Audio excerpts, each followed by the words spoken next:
Welcome to Crime for Sleep. Before we begin, let me know where you're watching from and what time it is for you. And don't forget to like, comment, and subscribe. Story 1. The eastern light filtered through thin curtains, casting long shadows across Detective Marla Cooper's desk. She turned the worn manila folder in her hands, feeling the weight of its contents: photographs, statements, and the lingering questions of a case that had haunted the small town of Millfield for nearly 3 decades. The office was quiet this early, just the gentle hum of the heating system and the occasional creak of the old building settling into the cold November morning. It was the mirror that first caught her attention when she inherited the case.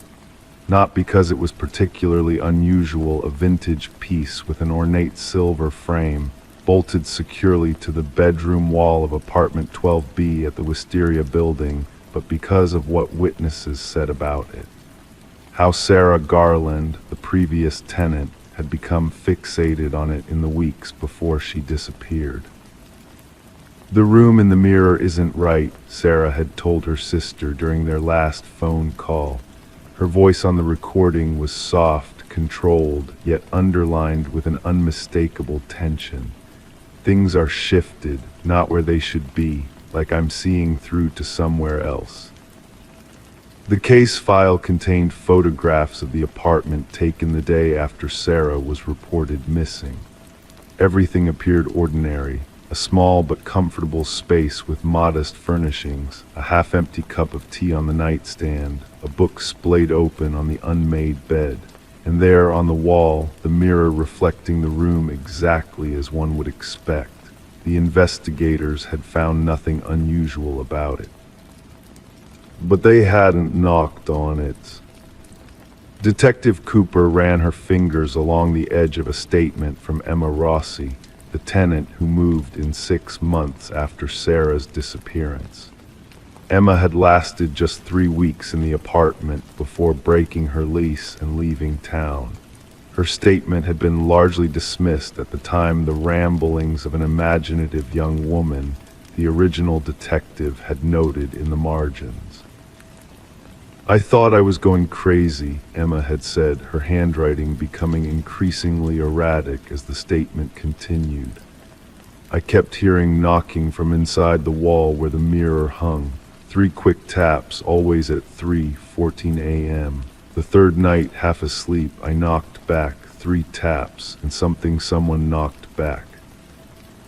Cooper closed the file and leaned back in her chair. The ceiling fan rotated slowly above her, creating hypnotic patterns of light and shadow. The original investigation had focused entirely on Sarah's ex-boyfriend, a man with a history of controlling behavior who had conveniently left town around the time of her disappearance. But they had never found enough evidence to charge him, and Sarah's body had never been recovered. The detective pulled out a smaller, unofficial file from her desk drawer, her own collection of notes and theories that she hadn't shared with anyone else. Inside was a property record of the Wisteria building, dating back to its construction in 1923. The architect, Harold Merrick, had designed several buildings in the area, all with distinctive features. But what interested Cooper most was the blueprint of apartment 12B, which showed something the current floor plan didn't. A small room behind the bedroom wall, a space roughly 8 feet by 10 feet, with no apparent entrance. The space where the mirror now hung. At some point in the building's history, the room had been sealed off, plastered over, forgotten. Except for the mirror that had been bolted to the wall sometime in the 1950s, according to the building superintendent's records. Cooper pulled out a photograph of Sarah Garland, 28 years old, auburn hair, kind eyes, a kindergarten teacher beloved by her students and colleagues, no history of mental health issues, no reason to simply walk away from her life. The detective's gaze drifted to another photograph paperclip to Sarah's Eliza Merrick, the architect's daughter, who had disappeared from the building in 1952. The resemblance between the two women was subtle but undeniable. Same hair color, same gentle smile. The superintendent's records noted that the mirror had been installed shortly after Eliza's disappearance. Detective Cooper gathered her files and stood up. She had a theory now, one that the department would dismiss if she voiced it. But she couldn't ignore the pattern she had uncovered. 7 disappearances over 70 years, all tenants of apartment 12B, all bearing a striking resemblance to Eliza Merrick, and all reported strange experiences with the mirror before they vanished. The current tenant, a young woman named Maya Chen, had moved in just 2 weeks ago. Cooper had casually interviewed her yesterday, asking routine questions about the apartment building for what she claimed was an unrelated case. Maya had seemed perfectly at ease, mentioning that she loved the vintage charm of the place, especially the beautiful old mirror in the bedroom. Though sometimes, Maya had added with a small laugh, I swear the reflection doesn't match up exactly with the room. Just little things, you know, like my books arranged differently on the shelf or the curtains hanging at a slightly different angle. Probably just my imagination. As Cooper drove toward the Wisteria building, the weight of urgency pressed against her chest. The pattern suggested she had very little time. In the quiet of her car, she rehearsed what she would say to Maya, how she would convince her to leave the apartment without sounding like she had lost her mind. What she couldn't rehearse was what she would do about the mirror, about the space behind it that shouldn't exist according to modern blueprints, about the knocking that came from within. She parked outside the building just as the streetlights flickered on, casting pools of amber light on the wet pavement. The rain had stopped, but the air remained heavy with moisture, clinging to her skin as she stepped out of the car. The Wisteria building loomed above her, its windows illuminated one by one as evening settled over the town. Somewhere on the 3rd floor, behind one of those windows, was apartment 12B, and within it, a mirror that reflected a room that wasn't quite right. A mirror that someone or something might be trying to reach through. Cooper checked her watch, 8:47 p.m. She had hours before 3:14 a.m., hours to convince Maya Chen to leave, hours to prepare herself to face whatever waited in the room behind the mirror. She just hoped it would be enough time. Story 2. The elderly couple had lived in the house for decades, their backyard overflowing with wildflowers and ivy. When new owners moved in, they decided to trim the overgrowth. That's when they found it, a section of soil darker and looser than the rest. Digging just a few inches down, the shovel hit something solid. At first, they thought it was a buried rock until they saw the strands of hair tangled in the dirt. Detective Sarah Morgan arrived at 43 Oakwood Lane just as the autumn sun was beginning to set, casting long shadows across the neglected garden. The air held a peculiar stillness, broken only by the distant sound of police radios crackling with static. She inhaled deeply, noticing how the scent of freshly turned earth mingled with the sweetness of overripe apples fallen from a nearby tree. The new homeowners, a young couple named James and Melissa Weber, stood by the back porch, their faces pale beneath the porch light that had automatically flickered on as darkness approached. "We just wanted to clear some space for a vegetable garden," James explained, his voice barely above a whisper. His hands, still caked with dried soil, trembled slightly as he pointed toward the far corner of the yard, now surrounded by yellow crime scene tape that swayed gently in the evening breeze. Detective Morgan nodded, her notepad remaining closed for now. She preferred to let people speak freely at first, to absorb the rhythm of their words, the pauses between sentences, the slight shifts in their gaze. Melissa Weber wrapped her cardigan tighter around herself, though the evening wasn't particularly cold. The previous owners were the Hendersons, Melissa offered. They lived here for almost 50 years before moving to a retirement community in Florida. Mrs. Henderson was known for her gardening. Everyone in the neighborhood talked about how beautiful this yard used to be.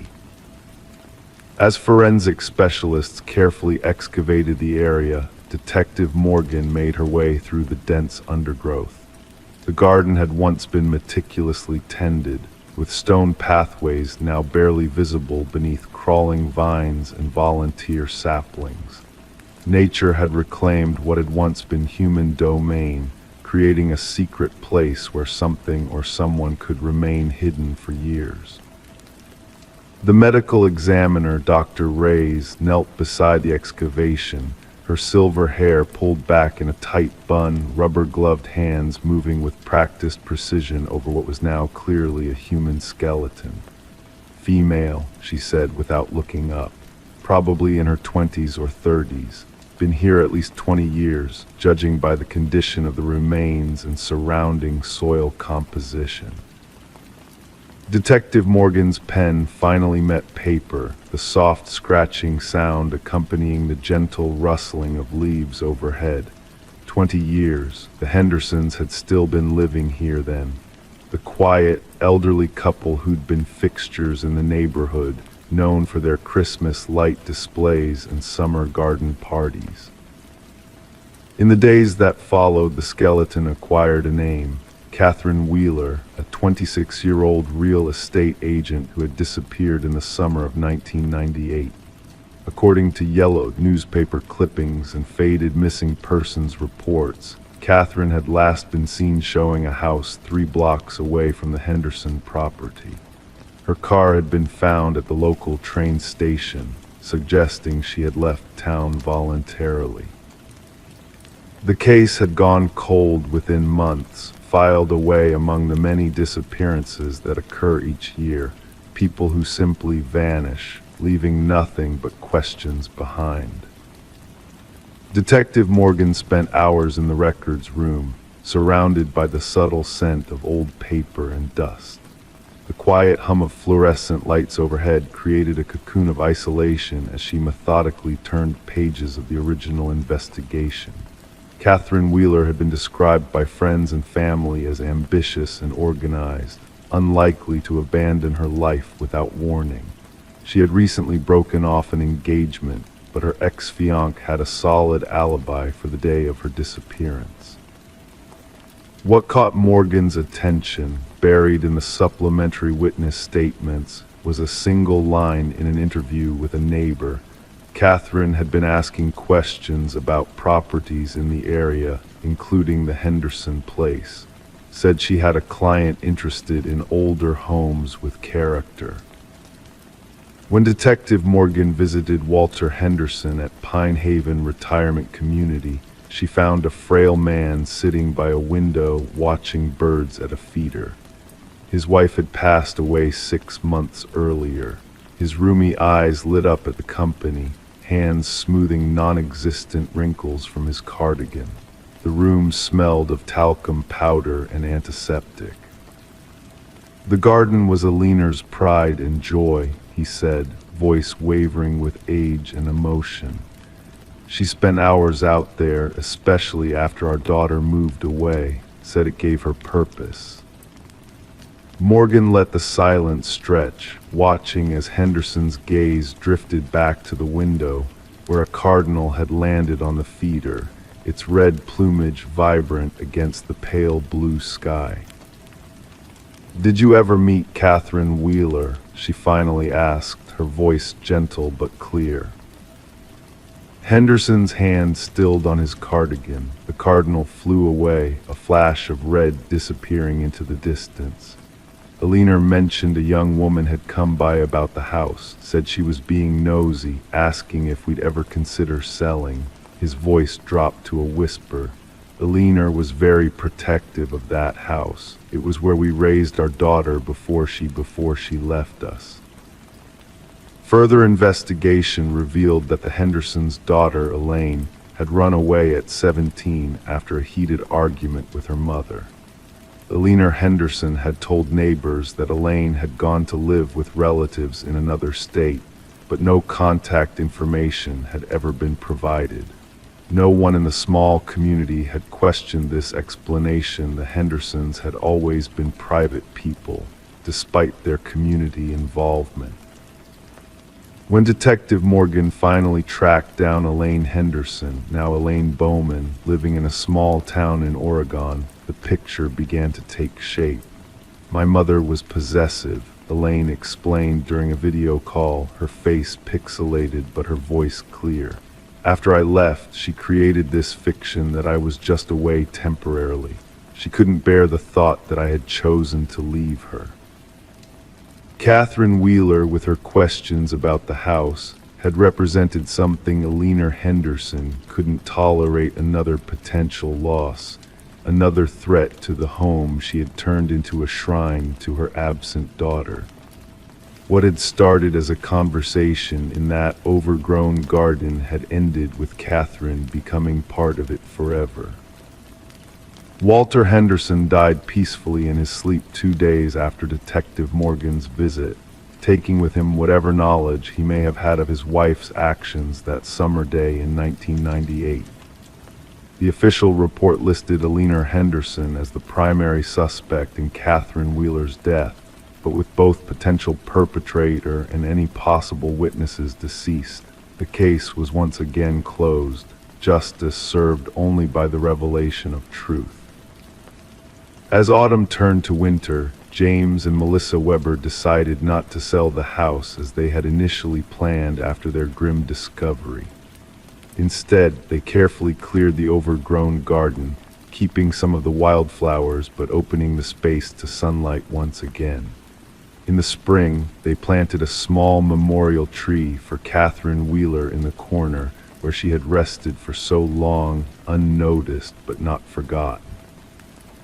And in the quiet hours of early morning, when the first light filters through the trees, some neighbors swear they can see the silhouette of a woman tending to the garden, her movements as gentle as the breeze that carries the scent of wildflowers across the newly awakened earth.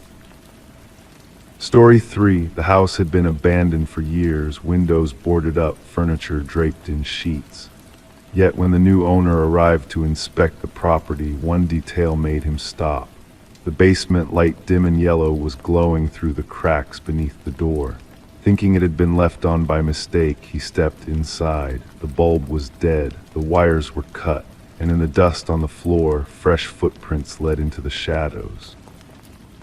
Martin Calloway had purchased the Victorian home at 317 Sycamore Lane as an investment property. The house had been vacant since its previous owner, Eleanor Whitman, had moved to a retirement community 3 years earlier. The neighborhood had once been prestigious but was now in transition, with some homes meticulously maintained while others, like this one, had fallen into disrepair. The local real estate agent had been forthright about the property's condition: foundation issues, water damage in the east wing, a persistent smell of dampness that permeated the wallpaper, but no one had mentioned the basement. No one had mentioned the light that shouldn't be on. Detective Sarah Linden arrived 40 minutes after Martin's call. She moved deliberately, her notebook open, pen making soft scratches against the paper as she documented every observation. The sound echoed slightly in the empty house, mixing with the occasional creak of the floorboards beneath their feet. "And you're certain the electricity to the house was shut off?" Her voice was steady, professional, neither dismissing his concern nor amplifying it. Martin nodded, feeling the coolness of the air against his neck. The utility company confirmed it. "Nothing's been connected since Ms. Whitman left. That's why I brought my flashlight." He gestured to the heavy metal torch in his hand, its beam cutting a path through the dust particles that danced in the air. Detective Linden approached the basement door, her fingers resting lightly on the tarnished brass doorknob. "Have you gone down there yourself?" "Just to the bottom of the stairs. I saw the footprints and came back up to call you." The hinges protested as she pulled the door open. A waft of stale air rose to meet them, carrying the musty scent of earth and forgotten things. Together they descended, each step producing a soft groan from the wooden stairs. At the bottom, Detective Linden crouched, examining the footprints more carefully. They were distinct in the layer of undisturbed dust, a single set leading deeper into the basement, but none coming back. "Someone wearing work boots," she murmured, more to herself than to Martin. "Size 11 or 12, recent, within the last day or two." The basement extended beneath the entire house, divided by stone support columns and the occasional half-wall. Their flashlight beams created moving shadows that seemed to retreat as they advanced, revealing shelves of preserves left behind, boxes of holiday decorations, an old washing machine disconnected from its pipes. In the far corner they found the light fixture. As Martin had said, the bulb was intact but dead, its filament broken. The wires leading to it had been cleanly cut, not frayed or damaged by time. "This is unusual," Detective Linden admitted, her voice maintaining that same measured tone despite the puzzle before them. The footprints continued past the light fixture, leading to a section of the basement wall that appeared slightly different from the rest. The mortar between the stones looked fresher, less weathered. Detective Linden ran her fingers along the seam where this section met the original wall. "The property records, Mr. Calloway, do they mention any renovations to the basement?" Martin shook his head. "Not that I recall. The house has been largely untouched since the 1990s. The detective pressed against different points on the wall section, methodically, patiently.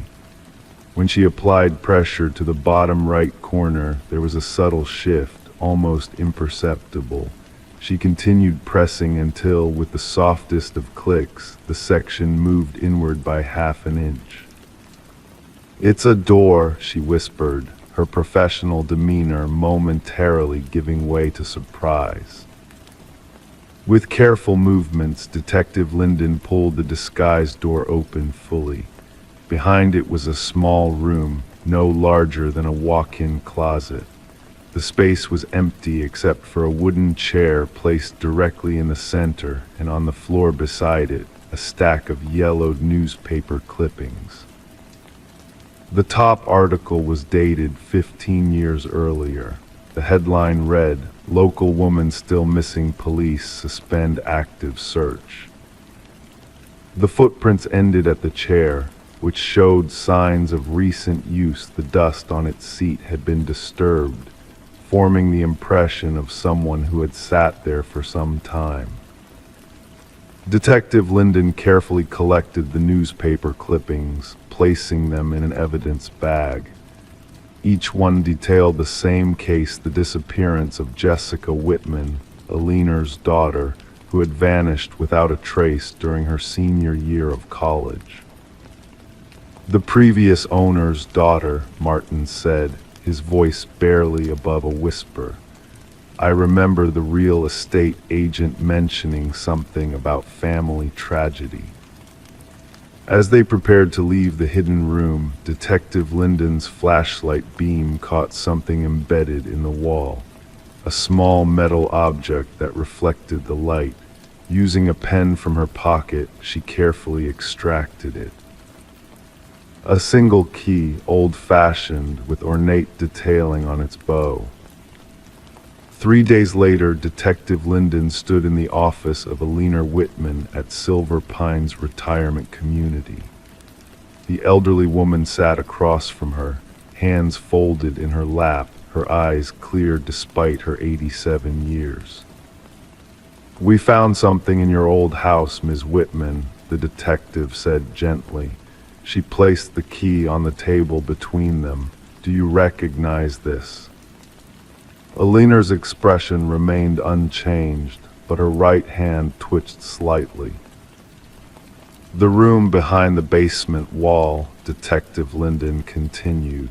"Did you know it was there?" "I built it," Alina replied, her voice surprisingly strong, "after Jessica disappeared. And the newspapers. I collected every article, every word written about her case, a pause about my failure." Detective Linden leaned forward slightly. "Your failure, Ms. Whitman."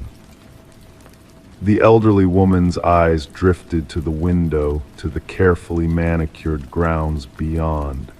Jessica wasn't taken by a stranger, detective. She wasn't missing, she was hiding. The confession emerged slowly, like water seeping through stone. Jessica had been planning to leave for months to escape her controlling mother, to start a new life somewhere Alina couldn't find her. The argument that final night had escalated. There had been a push, a fall. The basement steps were steep. "I panicked," Alina said, her voice now barely audible. "I built the wall. I kept the light on for her even after, for 15 years, until I couldn't stay in that house anymore." But who had been in the room recently? Who had left those fresh footprints that led to the chair but never came back out? The answer came from Jessica's college roommate, now a professor at the state university. She had a boyfriend Alina didn't know about. He's been searching for answers about Jessica for years. The light that shouldn't have been on, the cut wires, the presence that had sat in that chair, mourning in the hidden space where someone had once been concealed forever. Some mysteries, once illuminated, cast shadows deeper than the darkness they replace. The case of 317 Sycamore Lane was officially reopened the following day.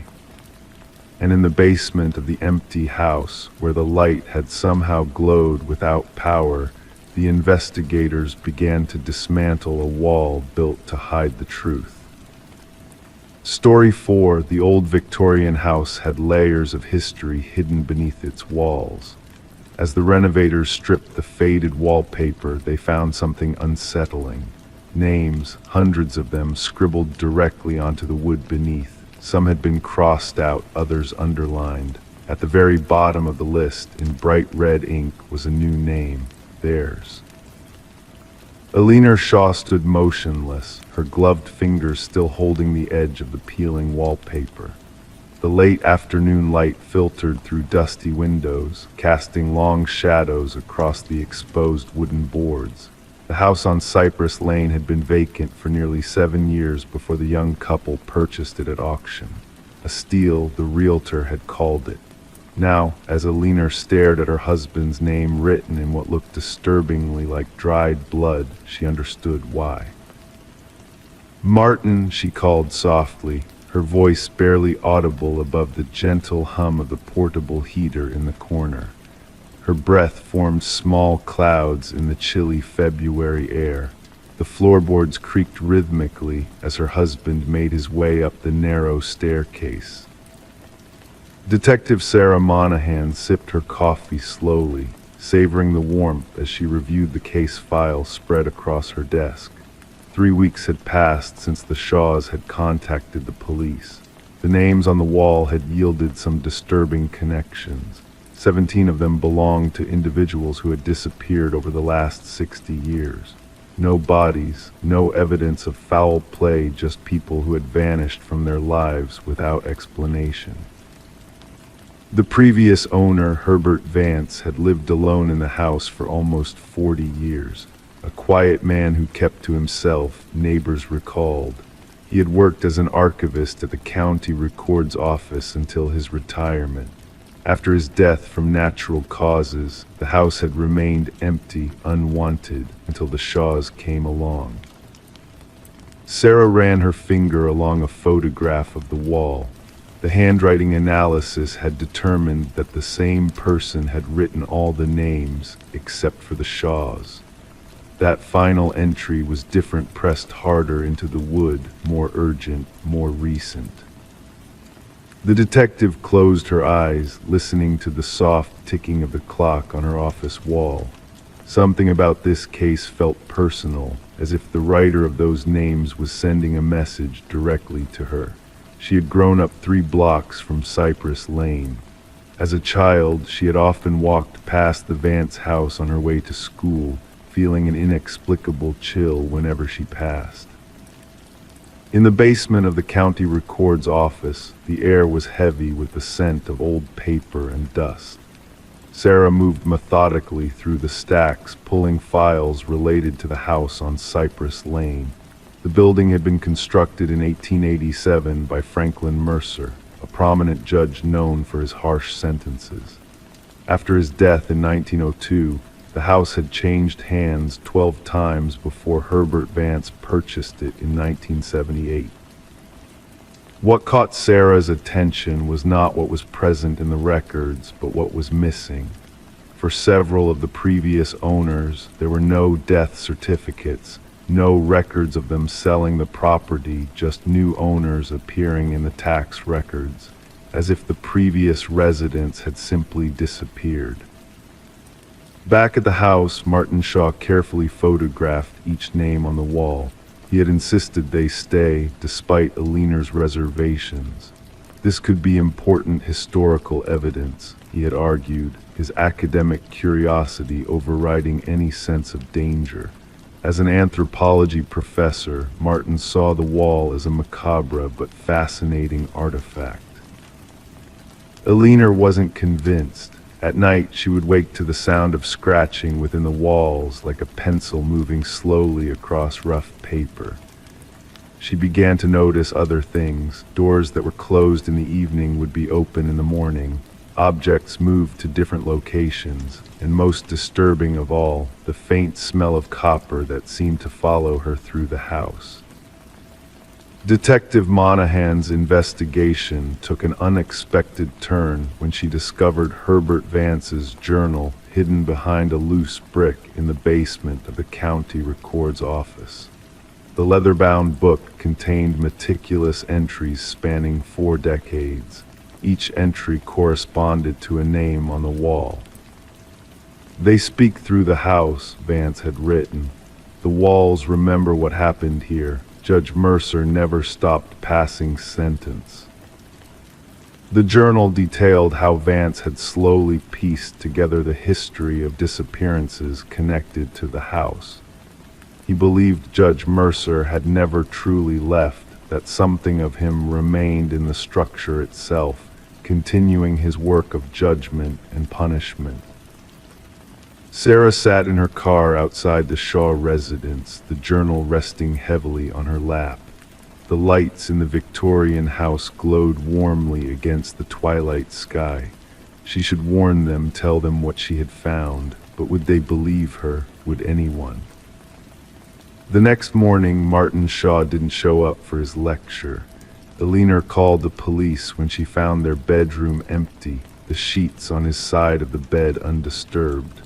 On the wall behind the peeling wallpaper, his name had been crossed out. The case of the house on Cypress Lane remains officially unsolved. Aliner Shaw never returned to the property after her husband's disappearance. Detective Monahan requested to be removed from the case, citing personal reasons. The house stands empty once again, its windows like dark eyes watching the street. Some say that if you pass by on a quiet night, You can hear the soft sound of writing coming from within the scratch of judgment being passed on those deemed deserving of sentence. And on the wooden walls behind the faded paper, new names continue to appear, waiting their turn. Story 5. It sat in the middle of the abandoned field alone, pristine, untouched by the elements. A porcelain doll with glassy blue eyes, its dress impossibly clean despite years of rain and wind. The hikers almost walked past it until one of them noticed something chilling. The doll was holding a locket. Inside was a photo of them. Detective Sarah Mercer's fingers traced the edge of the evidence bag, the plastic crinkling softly under her touch. The porcelain doll inside stared back with vacant blue eyes that somehow seemed to follow her movements across the dimly lit office. Outside, rain tapped gently against the windows, creating a rhythm that matched her slow, methodical breathing. 3 days, she whispered to herself, the sound barely disturbing the late-night silence of the precinct. 3 days since they found you. The hikers Jason Cole and Rebecca Winters had come into the station visibly shaken that Tuesday morning. Their weekend hike through Blackwood Preserve had led them to an abandoned field, miles from the designated trails. Rebecca had spotted it first, a child's doll sitting upright in tall grass, its white dress immaculate, blonde hair perfectly combed. But it was Jason who had noticed the small golden locket clutched in the doll's tiny porcelain hand. Sarah picked up the report, the paper soft between her fingers. She had interviewed them separately, and their stories aligned with unsettling precision. Both described the same cold sensation when they opened the locket to find a photograph inside a photograph of themselves from just 2 weeks prior, sitting at an outdoor cafe in town, unaware they were being photographed. The detective leaned back in her chair, which responded with a low, drawn-out creak. The sound echoed slightly in the empty room. She closed her eyes, allowing the gentle patter of rain to fill her thoughts. Something about this case felt different, not just unusual, but deeply personal. Her fingers reached for the manila folder labeled Blackwood Incidents. Inside were 3 similar reports spanning 15 years. Each described objects found in remote locations, a child's teddy bear, an antique music box, and now this doll, each containing photos of the people who would later discover them.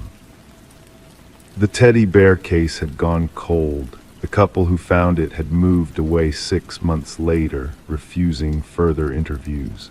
The music box had belonged to an elderly man who passed away shortly after reporting his discovery.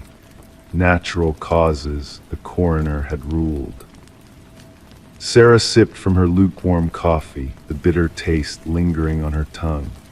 The clock on the wall ticked softly, marking time in the quietude of midnight. Her eyes drifted to the evidence board where 3 photos were arranged in a neat row: the bear, the music box, and now the doll. Below them, a map of Blackwood Preserve with 3 locations marked in red. When plotted, they formed a perfect triangle. She pulled out another file, this one much older, its edges worn from years of handling. Inside was the history of Blackwood Preserve, once the property of the Blackwood family until 1967, when Alina Blackwood donated the land to the county following her husband's disappearance. Sarah had interviewed Alina's granddaughter yesterday. The woman spoke in hushed tones about her grandmother's doll collection, how Alina would talk to them as if they were alive, how she insisted they watched over the family. She made them herself, the granddaughter had explained, her voice trembling slightly. Said they needed eyes to see and hearts to feel. Each one had something special inside. The detective stood, stretching her stiff limbs, and walked to the evidence board.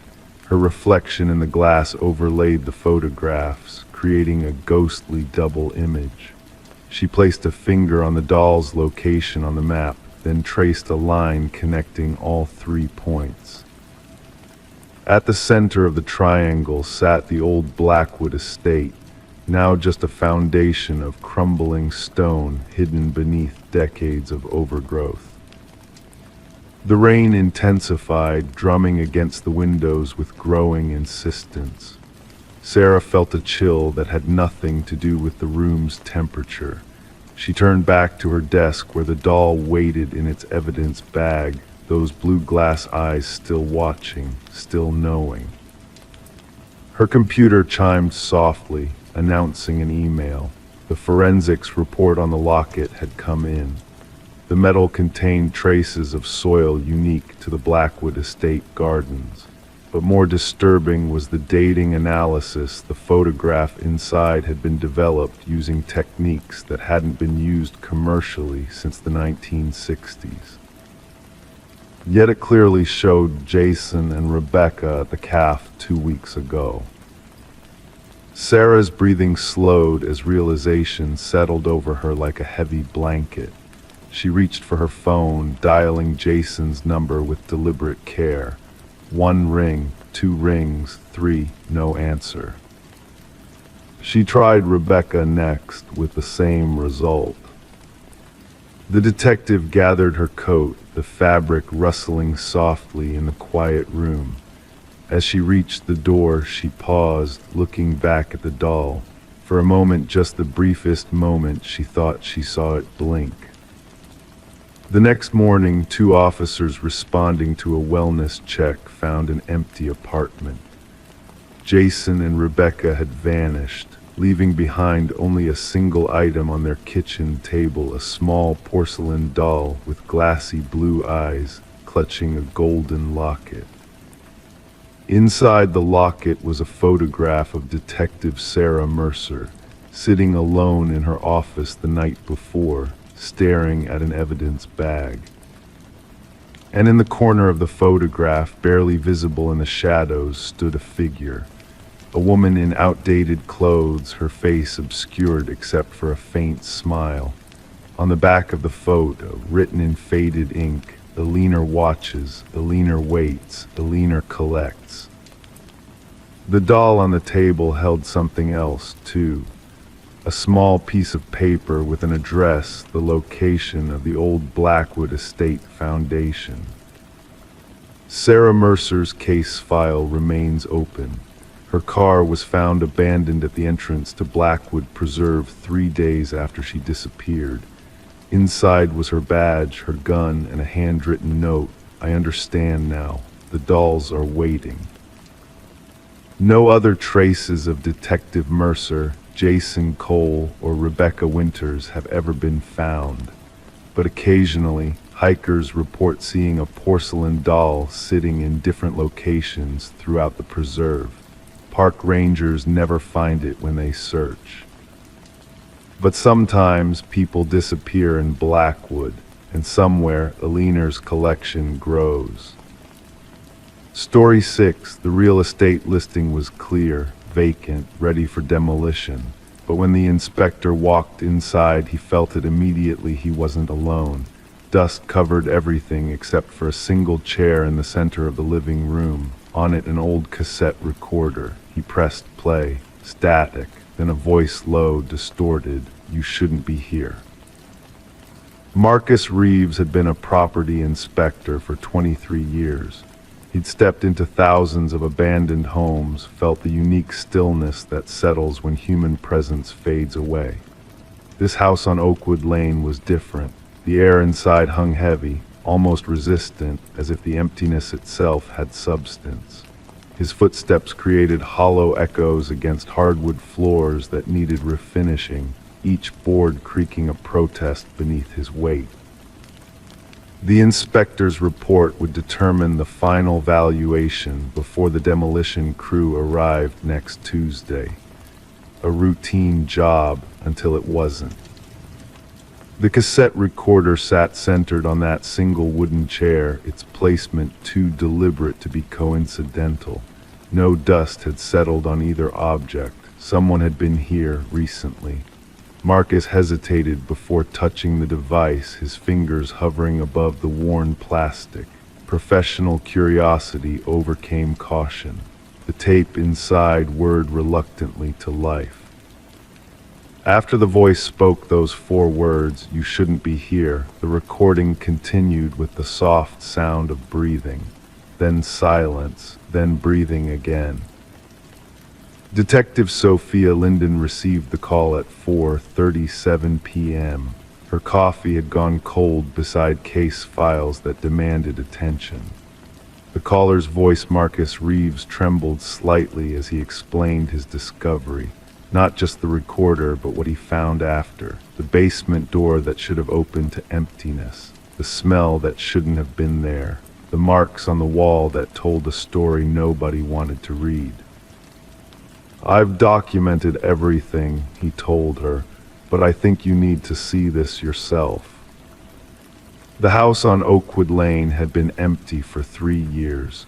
Its owner, Alina Winters, had moved to a care facility after her husband's death. Their children had emptied the place of valuables and memories, leaving it to the bank, or so the paperwork claimed. Detective Linden arrived as afternoon light began fading. The house looked unremarkable from outside: peeling paint, overgrown yard, windows that reflected nothing but sky. She parked behind Marcus's sedan and noted his silhouette waiting on the porch, shoulders tense beneath his collared shirt. "I didn't touch anything else," he said by way of greeting. His glasses caught the fading sunlight as he nodded toward the door. "Everything's just as I found it." Inside, the house smelled of dust and abandonment, with an undertone of something sharper, something chemical. The detective moved cautiously, her footfalls precise and measured. "The recorder is still where you found it?" she asked.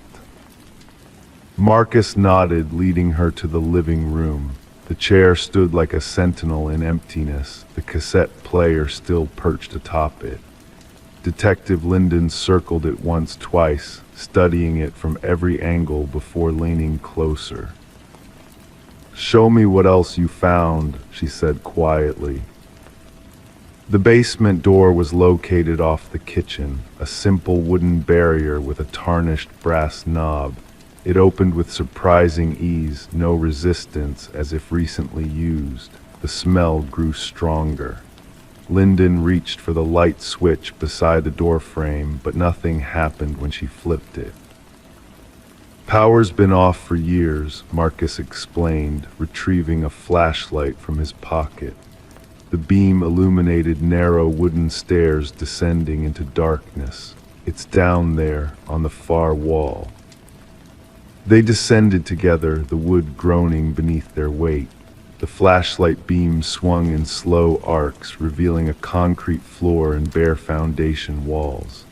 Empty, except for a single metal filing cabinet pushed against the far wall, and beside it a collection of photographs, newspaper clippings, and handwritten notes carefully arranged in a collage. "I didn't get close enough to read anything," Marcus said, "but look at the dates." Detective Linden stepped closer, her eyes narrowing as she examined the display. News clippings dated back decades, missing persons reports, unsolved disappearances, all connected with red string to a central photograph, the house on Oakwood Lane, taken when it was newly built. "There's something else," Marcus whispered, directing the light toward the filing cabinet. Taped to its metal surface was a plastic evidence bag. Inside, a driver's license belonging to William Hartman, reported missing 18 months ago. His case had gone cold after 3 months of investigation.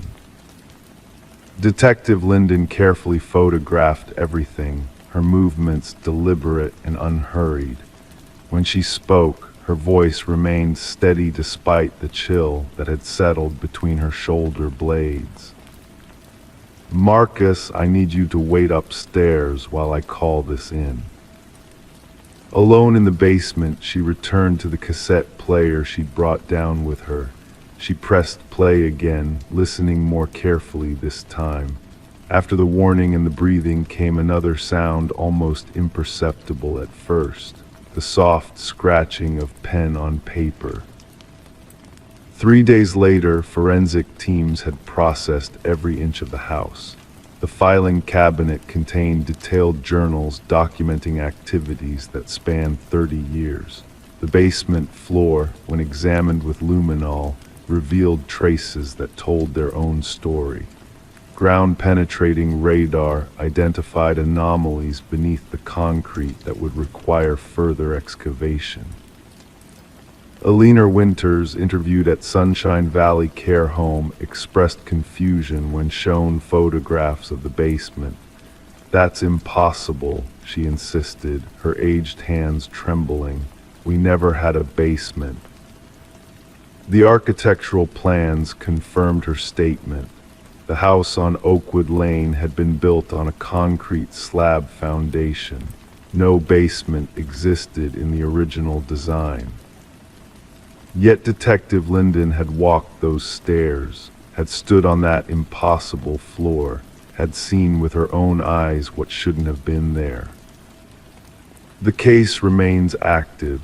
The demolition has been postponed indefinitely, and sometimes late at night, Detective Linden finds herself listening to that cassette recording again. The voice, the breathing, the scratching of a pen, documenting something that no one was meant to discover. And in those moments, she understands with perfect clarity why the warning had been left, why someone had wanted to keep people away from the house that wasn't empty after all. Story 7, it had been hidden behind a bookshelf, a small wooden door no taller than a child. The landlord swore it didn't lead anywhere, just old storage, nothing important. But when the tenant pried it open, there was no closet, just a tunnel stretching deep into the darkness, and on the floor, a set of tiny footprints leading inside. Emily Nichols had lived in the Victorian house on Maple Street for exactly 17 days before she discovered the door. An architectural historian by profession, she had been drawn to the century-old building's intricate moldings and original hardwood floors. The rental price had seemed surprisingly reasonable, a fact that now lingered in her mind with newfound significance. The discovery came on a Tuesday evening as Emily reorganized the built-in bookshelf in the study. Her fingers brushed against a slight groove in the wood paneling. A gentle push revealed that the entire right side of the bookcase pivoted inward with a low, reluctant groan of ancient hinges that hadn't moved in decades. Detective Marcus Holloway stood in that same study 3 weeks later, his weathered notebook open in one hand, a chipped department tissue mug of coffee cooling in the other. The room smelled of dust and old paper, with an underlying hint of something less definable, perhaps time itself, compressed into the walls of a house that had witnessed too much. "And you say the landlord, Mr. Grayson, claimed no knowledge of where this passage led."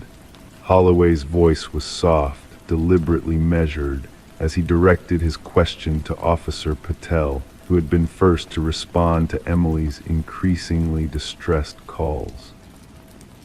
"That's correct, sir," Patel replied, referring to her own notes. According to Ms. Nichols, Grayson told her it was just an old coal chute or storage area that had been sealed off during renovations in the 1960s. He seemed genuinely surprised when she described the tunnel. Holloway nodded slowly, his gaze drifting to the door itself. It stood open now, revealing the entrance to a narrow passage that descended beneath the house at a gentle angle. The crime scene technicians had installed temporary lighting, the the harsh fluorescence destroying the mystery but revealing details that daylight had never touched. Hand-packed earth walls reinforced with aged wooden beams, a dirt floor worn smooth by what could only be years of use. And those footprints, small, unmistakably a child's, preserved in a patch of softer soil near the entrance. They pointed inward toward the darkness, none pointed back. What did she find down there? A question directed at no one in particular, though Holloway knew the answer all too well. The file had landed on his desk that morning, the third such case in his 27 years with the department, but no less disturbing for its familiarity. The tunnel extended 42 feet below the house, opening into a small chamber roughly 8 feet square. The space contained a child-sized wooden chair, a small table, and a collection of toys that preliminary dating placed as manufactured between 1994 and 1996. A threadbare stuffed rabbit, a set of colored pencils worn down to nubs, a plastic tea set with dried residue still in the cups. And on the wall, scratched into the packed earth with what forensics would later determine was a child's fingernail, 5 sets of vertical lines, each set containing 5 marks except the last, which had only 3. 23 days. The property records lay spread across Holloway's desk at the station the following evening, illuminated by a single lamp that cast more shadows than light. The house on Maple Street had changed hands 7 times since its construction in 1897. The ownership history showed nothing remarkable until Holloway reached 1995, when the property was purchased by a Lawrence Grayson, the same man who now served as Emily Nichols' landlord. That same year, local newspapers had run a series of articles about 8-year-old Madeline Cooper, who had vanished while walking home from school. Her disappearance had triggered a county-wide search that yielded nothing but dead ends and a community's gradually fading hope. The case had gone cold within months. Madeline's parents had eventually moved away, unable to bear the weight of their empty home and unanswered questions. Holloway rubbed his tired eyes, the gentle rhythm of rain against the station windows providing a soft counterpoint to the ticking of the wall clock. The evidence was circumstantial at best. The toys in the chamber couldn't be definitively linked to Madeline. The footprints could have been there for years, preserved in the cool, dry conditions beneath the house. But something about Lawrence Grayson's reaction to Emily's discovery nagged at him. Not surprise or confusion, as one might expect, but something Officer Patel had described as a stillness. Grayson had simply gone quiet when told about the tunnel, his expression unchanging, his body motionless in a way that spoke of calculation rather than shock. The search warrant came through the next morning. Holloway and his team arrived at Grayson's current residence, a modern apartment overlooking the river just after 9. The landlord wasn't home, his neighbor mentioning something about a sudden business trip. The apartment was immaculate, minimalist in its furnishings, with none of the clutter that accumulates in a well-lived life. It was in the back of the hallway closet, behind a row of precisely arranged shoes, that they found the small wooden box, hand-carved and polished to a soft sheen by years of handling. Inside, wrapped in faded tissue paper, a child's barrette with a butterfly design, a school identification card for Madeline Cooper, and a folded piece of notebook paper containing a child's drawing of a small door, a tunnel, and a room with a table and chair. Lawrence Grayson was apprehended 3 days later at a bus terminal in Oregon, a one-way ticket to Vancouver in his pocket. He offered no resistance, no explanations, just that same stillness Officer Patel had observed, a quiet that seemed to extend inward to some unreachable depth. The investigation continued, methodical and thorough. Ground-penetrating radar revealed no human remains beneath the house or in the surrounding property. The chamber yielded DNA evidence that matched samples from Madeline's parents, confirming her presence in that small underground room. But what happened after those 23 marks were scratched into the wall remained unknown. The tunnel had a second exit, it turned out, concealed beneath the garden shed behind the house, a path that led to the woods beyond and from there to anywhere. Emily Nichols didn't return to the house on Maple Street. She broke her lease and moved across town, though in her dreams she often found herself standing before that small wooden door, listening for sounds from the darkness beyond. Detective Holloway added the case file to his cabinet, another piece in a puzzle that would likely never be complete. Lawrence Grayson sits in prison now, convicted on evidence found in his apartment and in that underground room, but he has never spoken a word about what happened to Madeline Cooper. Sometimes in the quiet hours of early morning, Holloway finds himself thinking about those 23 marks on the wall, each one scratched by a desperate child, counting the days of her captivity. He wonders about the 24th day when no mark was added. Was it an ending or a beginning, a conclusion, or merely a transition to a different kind of darkness? The door under the stairs remains, sealed now by police order, but doors once discovered can never truly be closed again. They exist forever in the mind, standing slightly ajar, inviting questions that echo without answer down long, dark passages of possibility. Story 8, it arrived without a return address, tucked into the mailbox of an unsuspecting family. A single sheet of paper, typed in neat, precise letters, "I know what you did." Confused, they assumed it was a prank until they turned it over. There, attached with a rusted paperclip, was an old Polaroid of their backyard. In the background, barely visible in the trees, was a figure watching them. The Mercer family lived in a quiet suburb of Millfield, where the houses were spaced just far enough apart to create an illusion of privacy. Anna Mercer was the one who discovered the letter on that cool September morning, when the dew still clung to the grass and the faint smell of wood smoke hung in the air. The paper felt unusually heavy in her hands, almost as if it carried the weight of its own significance. Detective Alina Reed arrived at the Mercer home 3 hours later. She moved slowly through the entryway, noting the family photographs that lined the hallway, all perfectly aligned, all depicting smiles that seemed genuine. In her 17 years with the Millfield Police Department, Reed had developed an intuition for homes that held secrets. This one felt complicated.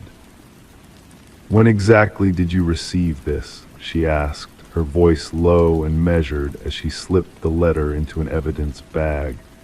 The rustle of plastic seemed unnaturally loud in the Mercers' pristine living room.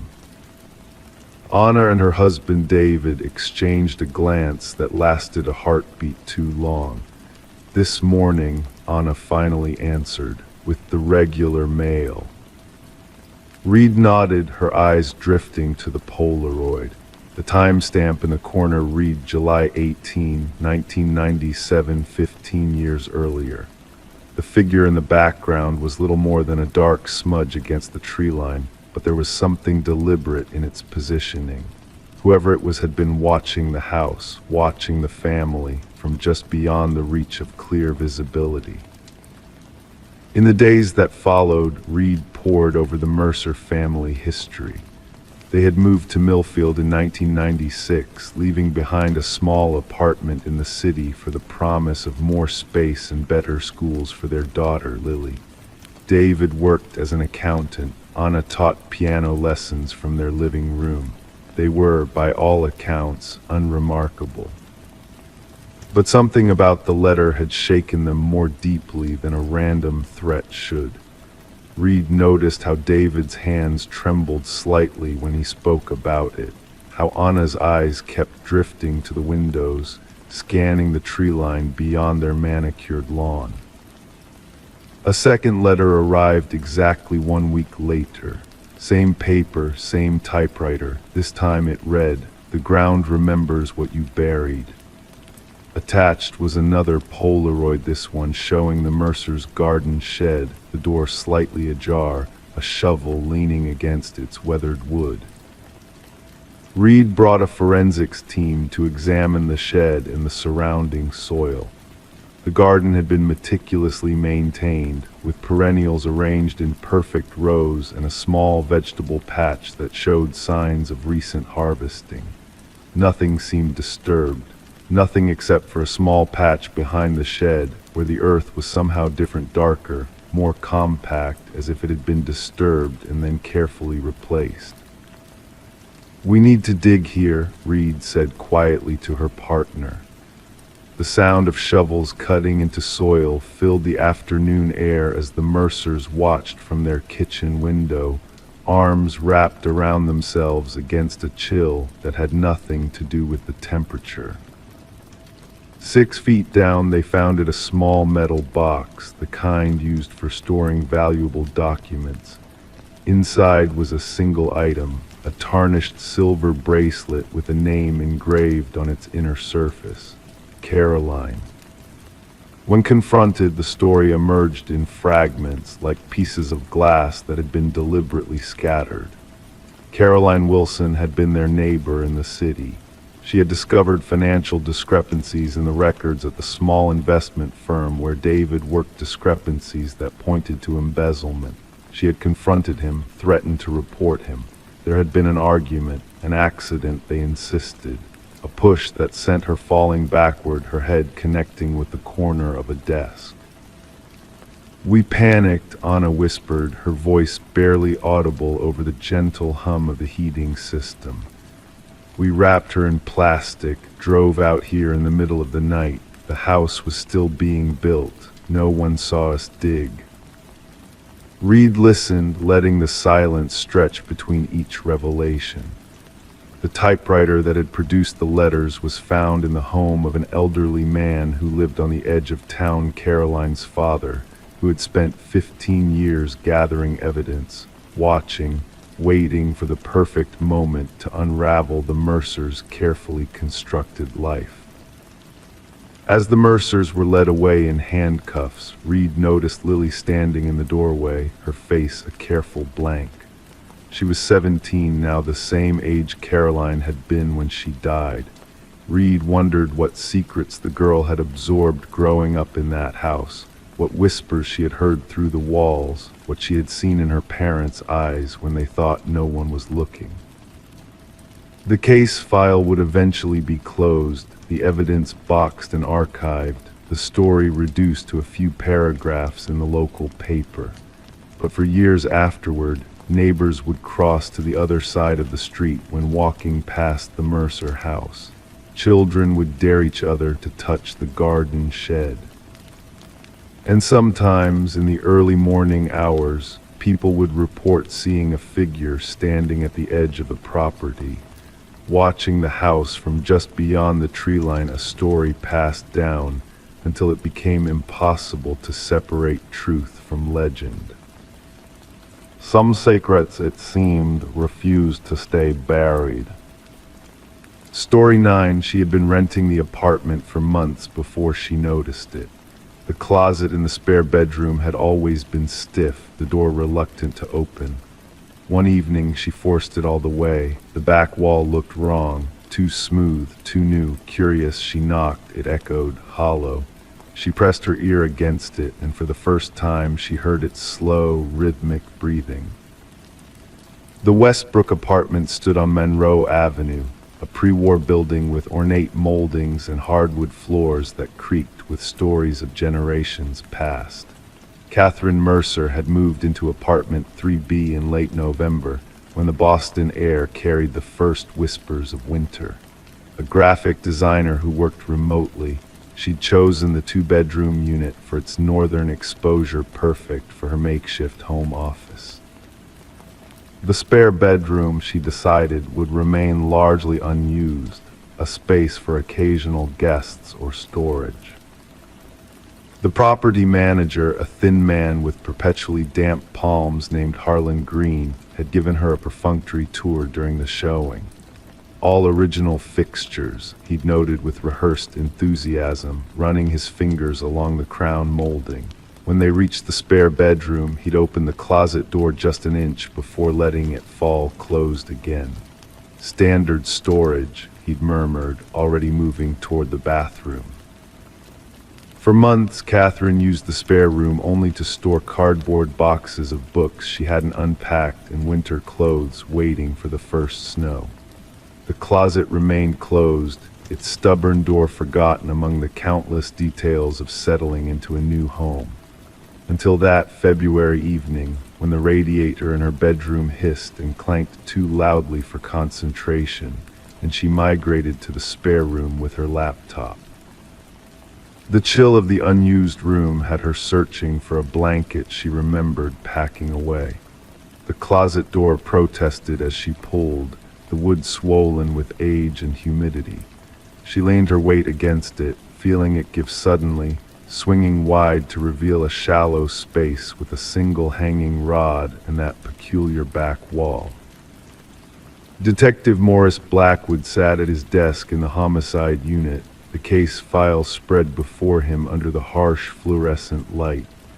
The steam from his coffee mingled with the perpetual scent of paper and toner that permeated the precinct. Outside, Boston slept under a blanket of fresh snow, the city muffled and transformed. "Tell me again what made you call 911, he said, his voice low and measured, his pen poised above his notepad. The woman across from him clutched her paper cup of station coffee with both hands, as if drawing warmth from the rapidly cooling liquid. "The breathing," Catherine answered, her own voice steady despite the dark circles under her eyes. "And then the wall. When I knocked, it sounded hollow, and there was this seam, like it had been recently installed." Blackwood nodded, making a note. Unlike the detectives of television dramas, he moved with deliberate slowness, each gesture economical and thoughtful. 23 years on the force had taught him that rushing led to mistakes, and mistakes were how cases went cold. "You've been in the apartment since November, correct? And you never noticed anything unusual before?" Catherine shook her head, a strand of auburn hair falling across her face. "I wasn't in that room much, and honestly, old buildings make noises. I thought the pipes, maybe." The wall, when the forensics team had carefully removed it, revealed a space just large enough for a person to stand inside. A space where Eliza Cranston had been missing for 14 months before Catherine Mercer moved in. The previous tenant, a medical student named James Howell, had vanished 3 weeks before his lease expired, leaving behind most of his belongings. The hidden compartment had been meticulously constructed.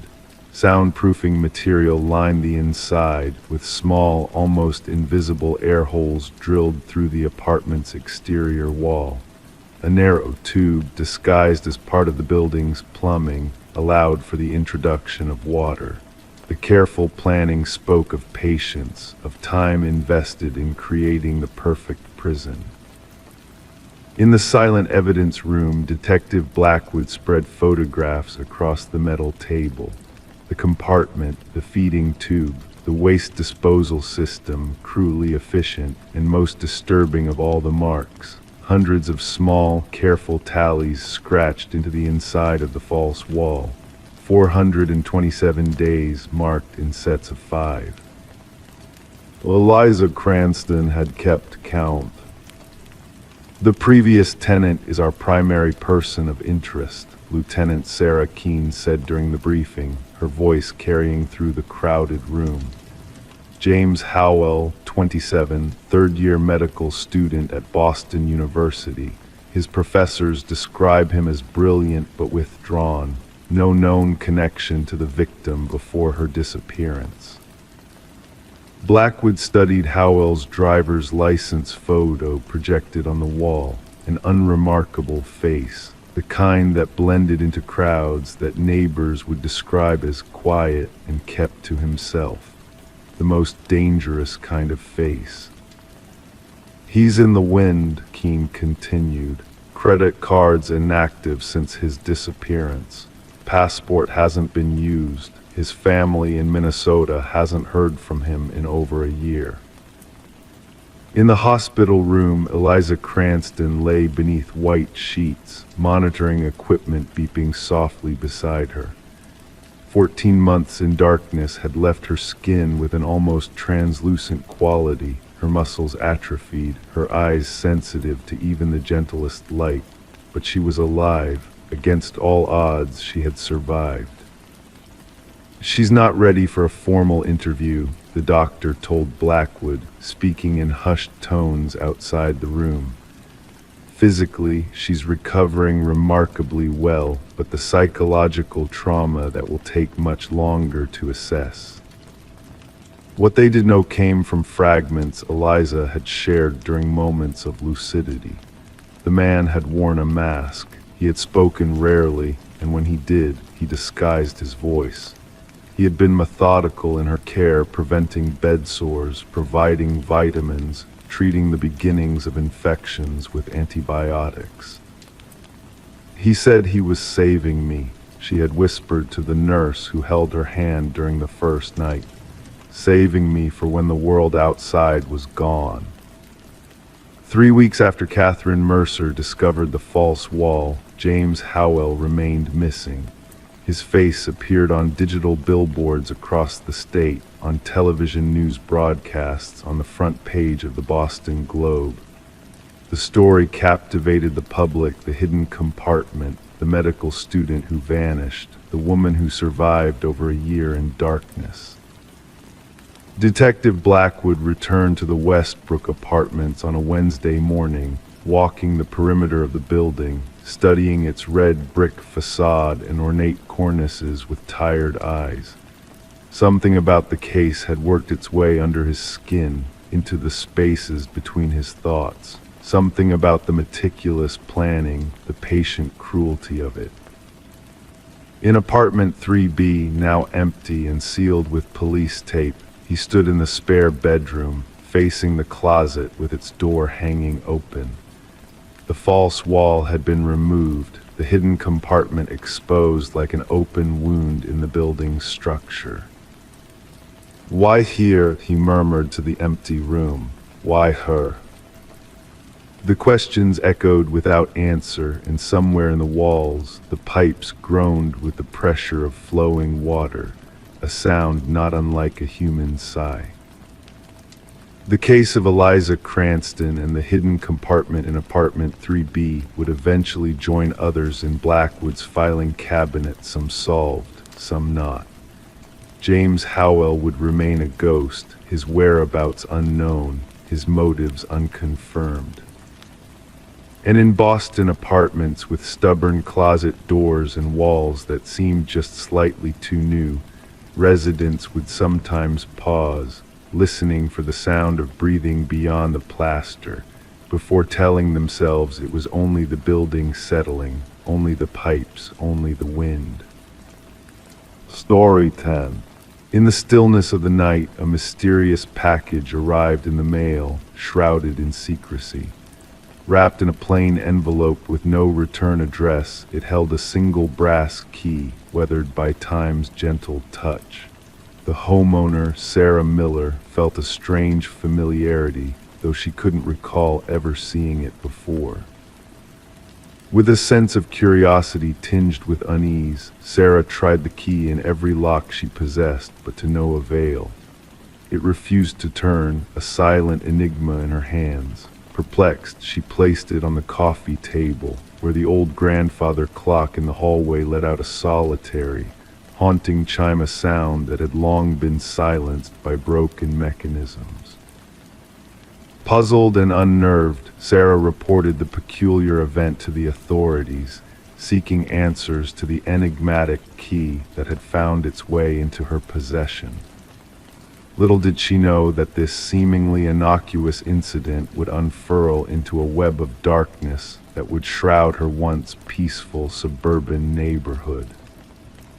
The responding officer, at first dismissive, attributed the key's arrival to a simple mistake in the mail. But Sarah's intuition whispered otherwise, a nagging feeling that something was amiss, something sinister lurking beneath the surface.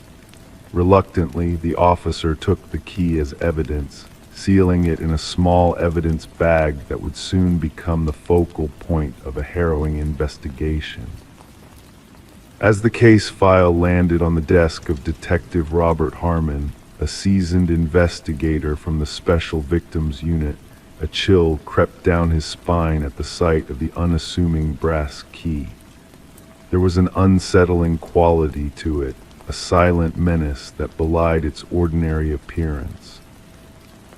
Delving into Sarah's background revealed a life devoid of criminality, a retired teacher, a widow, a mother of two leading a quiet existence. No red flags in her financial records, no suspicious activities in her digital footprint. She seemed, on the surface, an innocent bystander caught in a sinister game.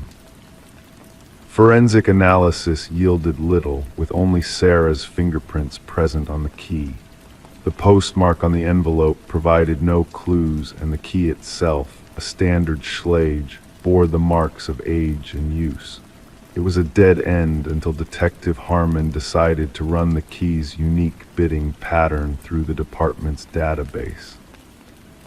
A cold case from years past resurfaced, revealing an identical key pattern tied to a storage unit where horrors had been unearthed: blood-stained carpets, tools of cutting, and images of women whose fates had long been shrouded in mystery. The investigation had hit a dead end, the perpetrator elusive. As Harmon delved deeper into the case files, a chilling connection emerged. The key led to a man named Harold Jenkins, a former neighbor of Sarah's who had vanished without a trace. A substitute teacher with a shadowed past, Jenkins had left behind a trail of unanswered questions and unexplained gaps in his history. The hunt for Jenkins intensified, each new revelation painting a portrait of a man shrouded in darkness. The true horror unfurled when a hidden room was unearthed beneath the floorboards of a cabin linked to Jenkins, a room lined with rows of brass keys, each bearing a name and a date, a macabre catalog of lives taken. The keys unlocked a chamber of horrors, revealing the remains of victims long forgotten, their stories etched in the silence of the grave. Sarah, thrust into a nightmare not of her making, found herself at the center of a manhunt for a predator who had lurked in the shadows, his deeds hidden behind a facade of normalcy. As the search for Jenkins reached a fever pitch, a final confrontation loomed on the horizon. In a remote wilderness, the fugitive met his end, leaving behind a journal chronicling his atrocities and a chilling message for Sarah, a twisted legacy of obsession and violence. The aftermath revealed a legacy of terror, a tapestry of lives cut short by a predator's twisted desires. Families found closure in the wake of tragedy, while Sarah, forever changed by the darkness that had brushed against her life, sought solace in a world forever altered by the revelation of evil lurking in the most unexpected of places. And so, the case of the Keymaster remains a cautionary tale, a reminder that behind the facade of normalcy lies a darkness that can shatter lives and communities. In the silence of an evidence locker, a collection of brass keys bears witness to a truth too terrible to comprehend, a truth that speaks of the fragility of safety and the resilience of those who seek justice in the face of unspeakable evil. Story 11, the worn envelope, its edges tinged with age, bore a fresh stamp recently sent. With cautious hands, the detective unfolded it, revealing a single sheet of paper adorned with a hurried, uneven message. "I am sorry for what I did." A dampness clung to the paper, carrying a faint scent of iron. Upon closer inspection, a reddish smear along the bottom edge caught their eye, not made of ink. Detective Sarah Morgan, with precision honed by experience, secured the letter in an evidence bag, the touch of her gloved fingers deliberate. The forensics team's findings confirmed her suspicions the stain was human blood, matching DNA from an unsolved homicide that had plagued the department for years. The victim, a young journalist named Rebecca Warren, had been discovered in her apartment, bearing multiple stab wounds. Her laptop missing, her notes strewn about, hinting that the attack was linked to an ongoing story. Despite exhaustive efforts, the case had grown cold until this mysterious letter found its way to the homicide division. Lacking fingerprints save for smudges hinting at gloved hands, the paper and envelope held little clues. However, the postmark provided a vital light after months of stagnation. Morgan gathered her team in the dimly lit briefing room, walls adorned with images of crime scenes, timelines, and profiles that led nowhere. Pinning the letter's image at the heart of the board, she declared, "This changes everything. Our perpetrator shows remorse." Detective James Chen, her steadfast partner, examined the letter thoughtfully. "Or seeks to deceive us into believing so," he countered. "The blood may be a ploy, a cruel taunt." The unique typewriter impressions led the forensics team to a model long out of production, a rarity but not unattainable. They scoured antique shops and collections across the region, igniting a renewed fervor in the investigation.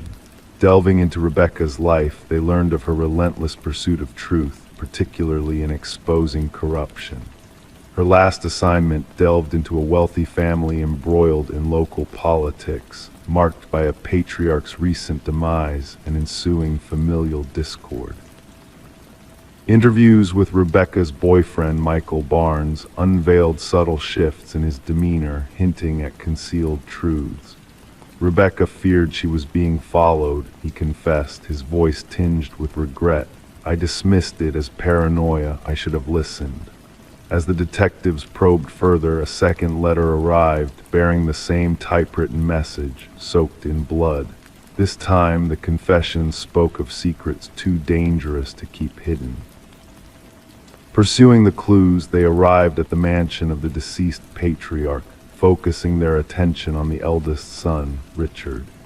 His collection of antiques included vintage typewriters, a detail that raised suspicion. Under scrutiny, his responses seemed rehearsed, lacking spontaneity. A breakthrough emerged when microscopic fibers on the envelopes matched stationery exclusive to the family's youngest daughter, Alina. Questioned, she unveiled Richard's request to borrow her stationery weeks prior. A search of Richard's home unveiled a hidden chamber, housing incriminating evidence, newspaper clippings, surveillance photos, and a vintage typewriter identical to the one in use. Blood analysis confirmed its link to Rebecca. Unexpectedly, a financial trail between Richard and Michael surfaced, detailing payments preceding Rebecca's murder. Confronted, Michael's facade crumbled. Rebecca had uncovered Richard's dark secret, poisoning his father for his inheritance, he confessed. "I only intended to intimidate her into silence. I never imagined he'd resort to murder." Alina's revelation of a damning recording sealed Richard's fate. In the recording, his voice rang clear. She must be eliminated for good. Attempting to flee, Richard was apprehended, his denials falling on deaf ears. The trial showcased the incriminating letters, the typewriter, the financial transactions, and Alina's damning proof. While Richard professed innocence, pointing fingers at Michael, the overwhelming evidence led to a swift, guilty verdict. As Richard faced justice, Detective Morgan approached Rebecca's grieving parents, offering solace in the form of closure. The blood-stained letters lingered in evidence, a poignant reminder that even the most meticulously planned crimes leave a trace. Remorse, whether genuine or strategic, proved to be the downfall of those who believed in the perfection of their misdeeds. Rebecca Warren's case became a cornerstone in detective training, emphasizing that breakthroughs could arise from the unlikeliest sources: a weathered typewriter and the burden of guilt weighing on a killer's soul. Story 12: The Mysterious Victorian House. She crossed the threshold, the dust dancing in the still air around her. The abandoned Victorian stood frozen in time, its peeling walls and draped furniture telling tales of neglect. Yet amidst the eerie stillness, a strange phenomenon unfolded. Each door she opened led back to the parlor, trapping her in a never-ending loop. No matter her efforts, the only escape was the entrance she came through. But when she turned back, the front door had vanished, leaving her stranded in a maze of familiar rooms.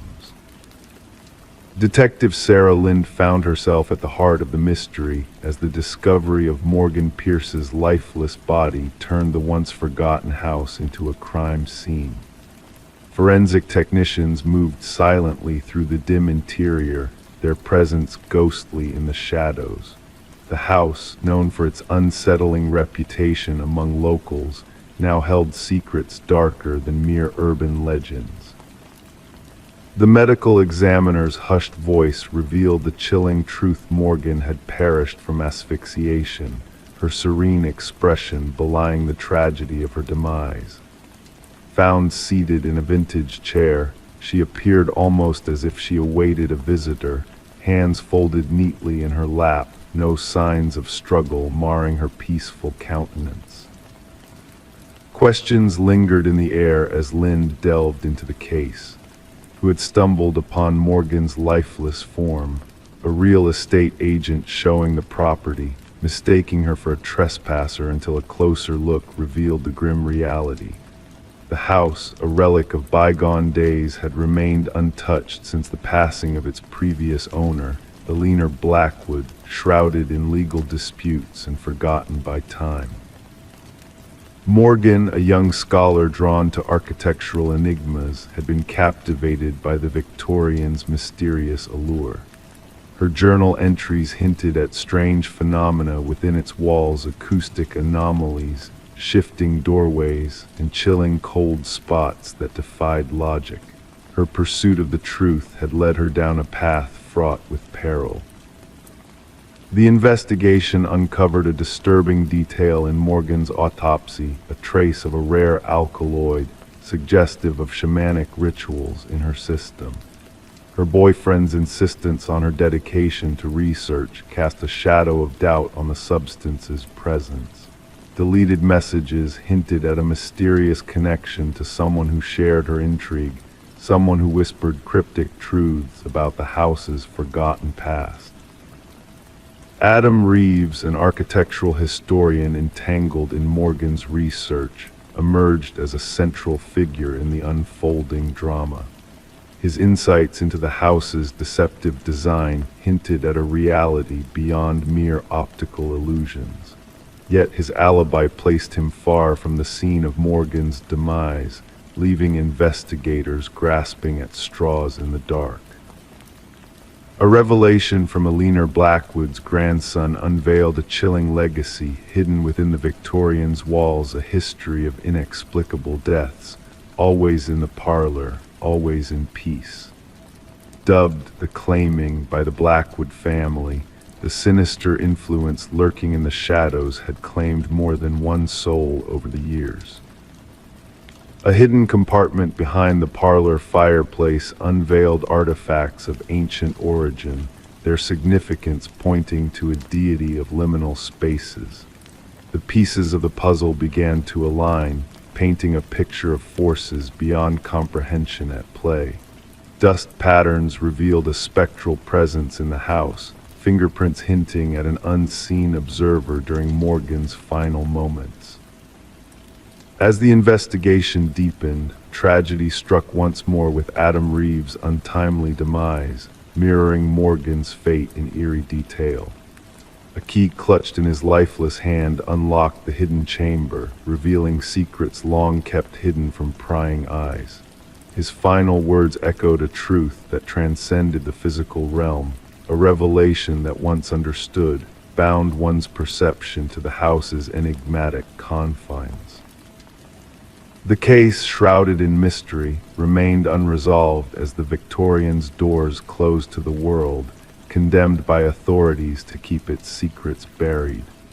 Whispers of spectral lights and vanishing visitors persisted, weaving a tapestry of folklore around the cursed house. Some believed it claimed those who delved too deeply, while others saw Morgan and Reeves as seekers of ancient truths beyond mortal understanding. In the end, the truth remained as elusive as the exit in a house where every door led back to the beginning, a paradox of perception and reality entwined in a dance of shadows and whispers. The Victorian stood silent, a sentinel of mysteries lost to time, guarding its secrets with a vigilance that defied mere mortals' comprehension. Story 13, the apartment exuded an ancient aura, with its aging heating system emitting groans and the pipes rattling in a rhythmic dance of echoes. It was a familiar symphony to her. Or so she thought, until that moment. A voice, delicate yet unmistakable, drifted through the vents, breaking the usual monotony.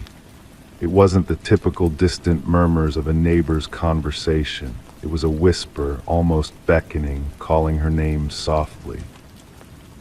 Intrigued, she leaned in closer, her heart echoing the rapid beat of a drum. A chill breeze brushed past her cheek, and then in a tone almost playful, she heard the words, "I know you can hear me." Detective Morgan Shaw stood like a statue in the heart of the empty apartment, her gaze fixed upon the rusted vent cover that seemed forcibly removed from the wall. The forensic team moved with precision around her, capturing every detail with their flashing cameras. The missing woman, Alina Reeves, had vanished for a week before anyone noticed her absence, the discovery made only when a pungent odor seeped through the building. What they uncovered within the ventilation system defied logic. She reported hearing voices through the vents, Officer Patel recited from his notes. The building management dismissed her claims, attributing them to the old heating system's quirks. Shaw knelt by the vent, observing the scratches etched around its edges. These marks weren't caused by tools, she whispered to herself. The deep, erratic gouges in the metal hinted at a desperate attempt to pry the cover off from the inside. Alina had been a beloved figure, a kindergarten teacher with a radiant smile and a vibrant collection of thriving houseplants adorning her windowsill. Her absence was felt deeply, evidenced by the heartfelt cards her students had made in her absence. Her sister, the one who reported her disappearance, shared a troubling detail during her interview. She grew paranoid in the weeks leading up to her vanishing. Her voice trembled. Alina was convinced someone was watching her, speaking to her through the apartment vents. "I thought it was just work stress." Shaw revisited the apartment with a newfound perspective. The meticulously made bed, the untouched coffee mug in the sink, the chair positioned beneath the vent as though someone had been perched there, listening intently. The forensic report unearthed unsettling clues. Fibers matching Alina's cardigan were trapped in the vent. A foreign fingerprint lingered on the inside of the cover, and chilling audio recordings from Alina's phone revealed a haunting dialogue. Alone in her car, raindrops drumming a melancholic melody on the roof, Shaw listened to Alina's quivering voice followed by a spectral whisper, barely audible yet laden with eerie intent. The background investigation into the building's past unveiled a tapestry of unsettling events, former tenants fleeing, complaints of phantom noises in the walls, and even a case of carbon monoxide-induced hallucinations of voices emanating from the vents. Harold Weber, the building's superintendent, presented a composed facade during questioning until Shaw inquired about the occupants of apartment 4B. His demeanor shifted imperceptibly, a subtle tension betraying his stoic exterior. The investigation took a macabre turn when a concealed access panel was discovered in Alina's bathroom, leading to a clandestine maintenance passage running through the walls, a hidden conduit to the building's ventilation system. Within this covert passageway, a trove of items emerged, evidence of a clandestine presence. A flashlight, a water bottle, discarded food wrappers, all pointing to an intruder living within the walls, observing, waiting, whispering. The scrutiny of Weber's residence uncovered nothing amiss except for his computer, a digital trove of voyeuristic recordings, and a chilling journal chronicling his distorted fixation on Alina. Arrested in the dead of night while attempting to flee, Weber exhibited a disconcerting tranquility. "They all hear me eventually," he remarked to Shaw, his smile devoid of warmth as he was led away. The subsequent revelations painted a harrowing picture of Alina's final moments, sedated, coerced into the labyrinthine ducts, lured by false promises of sanctuary whispered through the metal veins of the building. Families of past tenants surfaced, sharing tales of misplaced belongings and loved ones plagued by unshakable paranoia, all pointing to a malevolent force lurking within the walls. Weber's trial unfolded with a chilling calmness, oscillating between claims of insanity and evidence of calculated manipulation. The jury's swift deliberation sealed his fate guilty on all counts. As Weber departed the courtroom, he cast a haunting gaze at Shaw, his parting words chilling to the core. "They'll still hear me," he murmured. "The building remembers, the whispers endure." The vacant apartment building now stands as a silent witness, its walls echoing with spectral whispers and chilling drafts that defy explanation. The new occupants, despite their reassurances, find themselves haunted by the building's past, a constant reminder that some secrets are buried deep within the walls, waiting to be heard. Story 14. In the hush of the night, a faint flicker danced across the baby monitor's screen, a mere glitch in the feed. The mother, Rebecca, brushed it off as mere interference, a trick of technology. But then the silence crackled, and a voice, soft as a whisper, slipped through the static, saying, "SHHH, go back to sleep." A chill crept down Rebecca's spine, her blood turning to ice in her veins. With a racing heart, she hurried to her son's room, only to find the crib empty, the window sealed shut, and the door securely locked. The only anomaly was the stuffed rabbit lying on the floor, its dark, glassy eyes fixed on her. Rebecca's scream pierced the night, tearing through her throat until it burned raw, echoing through the walls to reach the ears of her alarmed neighbors. Emergency services were summoned, and as they arrived, they discovered Rebecca cradling the stuffed rabbit, lost in a world of disbelief on the nursery floor. Her precious infant, Samuel, only 4 months old, had vanished without a trace. The investigation that followed was shrouded in mystery.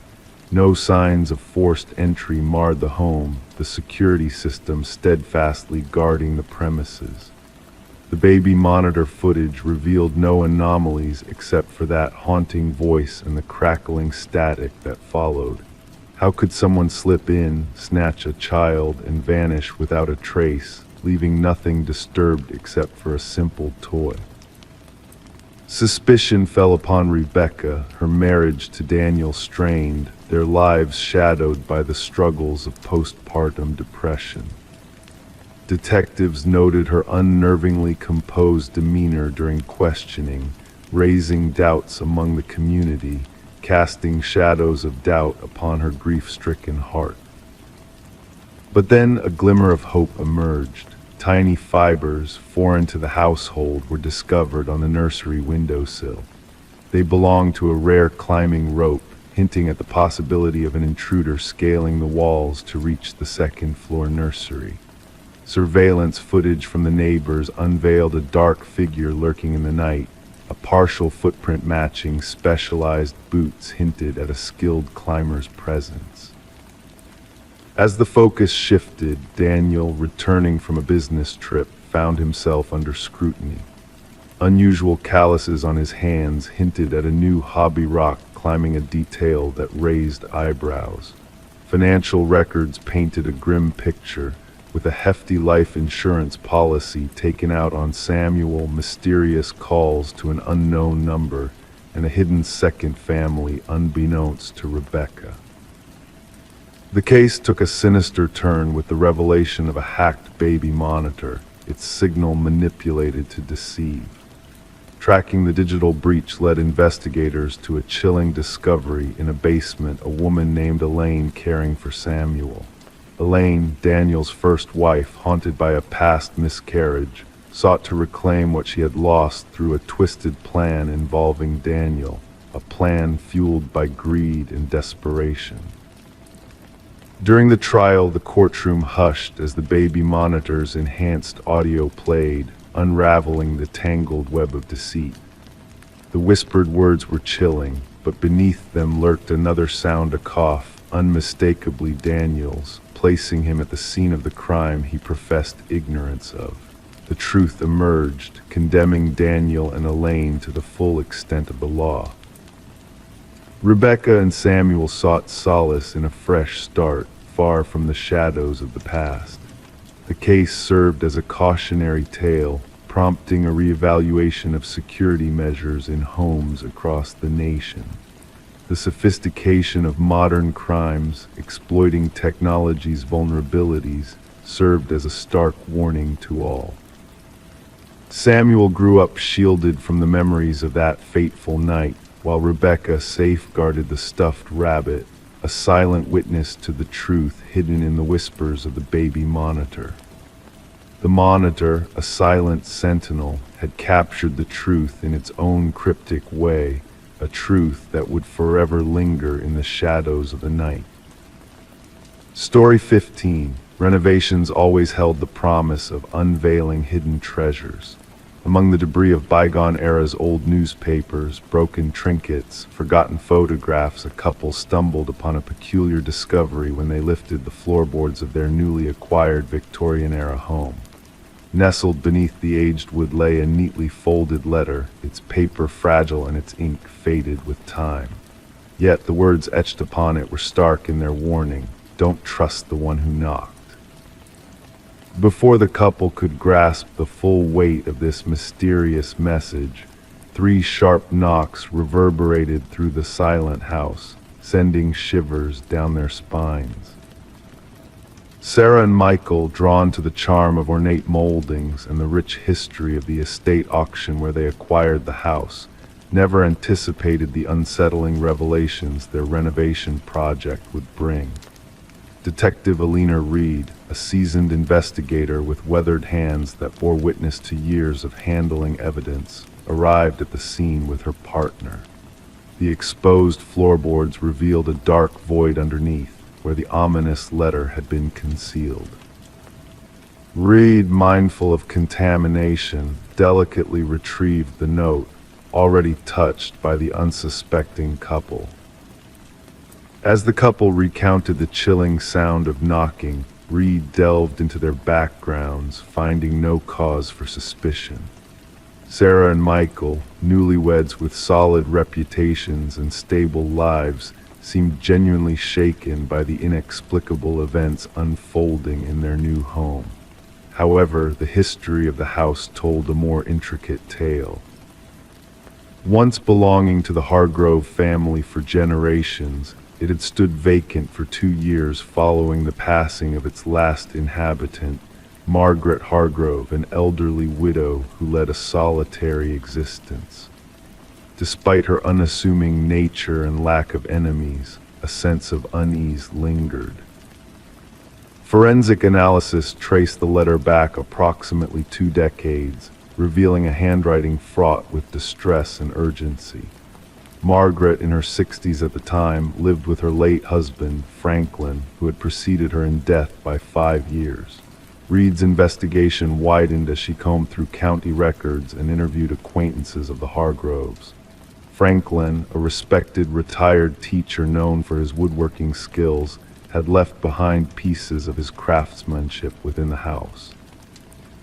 A former student recalled Franklin's descent into paranoia in his final years, hinting at a shadowy presence that haunted him.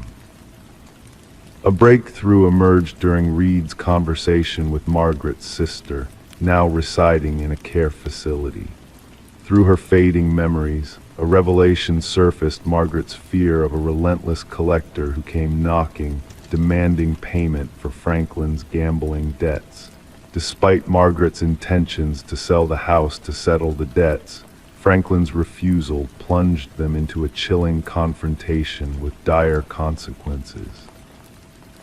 Returning to the house with a forensic team, Reed uncovered a grim secret concealed beneath the foundation.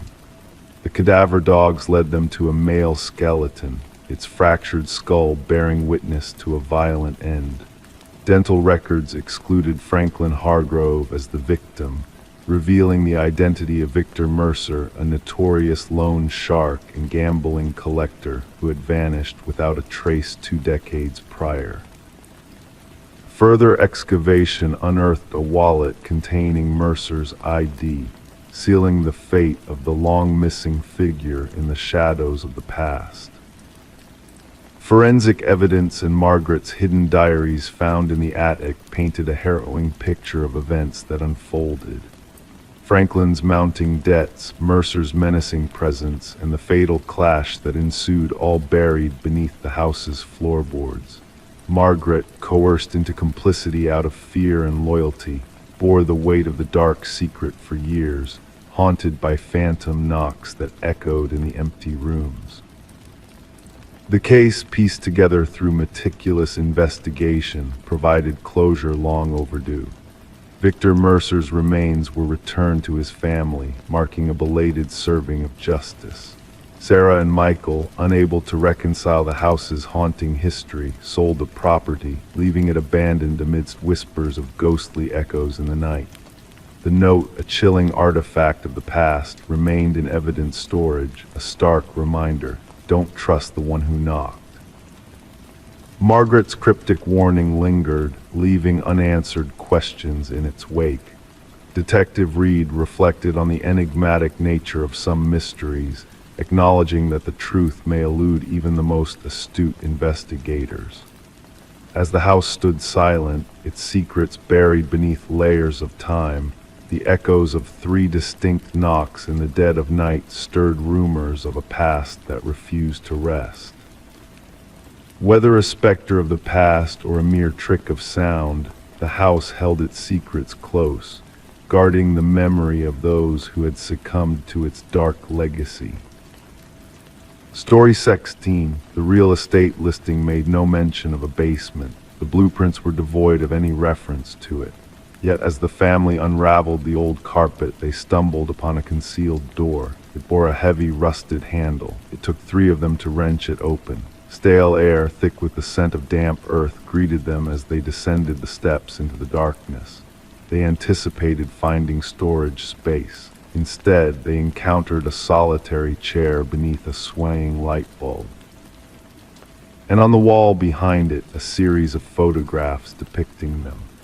The Mercer family had moved into the suburban abode in the dead of winter, when darkness enveloped the land early, and the skeletal trees stood stark against the frigid sky. The 2-story house, with its weathered siding and creaking floors, exuded character, or so they had convinced themselves. Character and history. Little did they foresee the depth of history the house harbored, or the violent collision it would have with their present. Detective Sarah Connors arrived at the property with her partner, the crime scene unit already cordoning off the area with fluttering yellow tape. Mrs. Mercer's call had been fraught with tremors as she recounted the discovery beneath their living room floor. "We must document everything before anyone else ventures down there," Connors directed, donning latex gloves with practiced ease. Camera flashes punctuated the stairwell as the forensic team cataloged the scene. The wooden steps groaned under their weight. The basement, no larger than a standard bedroom, boasted concrete walls painted a dull gray. A single chair was affixed to the floor at the room's center. Overhead, the stark bulb cast harsh shadows, revolving slowly in an imperceptible breeze. Yet it was the array of photographs that held sway, 37 images meticulously arranged in chronological order. "These date back almost 4 weeks," remarked Connor's partner, scrutinizing the timestamps inscribed on the backs of the prints. "Look at this one, Mrs. Mercer dozing on the couch, Mr. Mercer at the kitchen table, the children in their rooms." The investigation unveiled no signs of forced entry, no shattered windows or tampered locks. The security system had remained inert. Nothing was pilfered. Only privacy had been violated, along with any semblance of security the family harbored.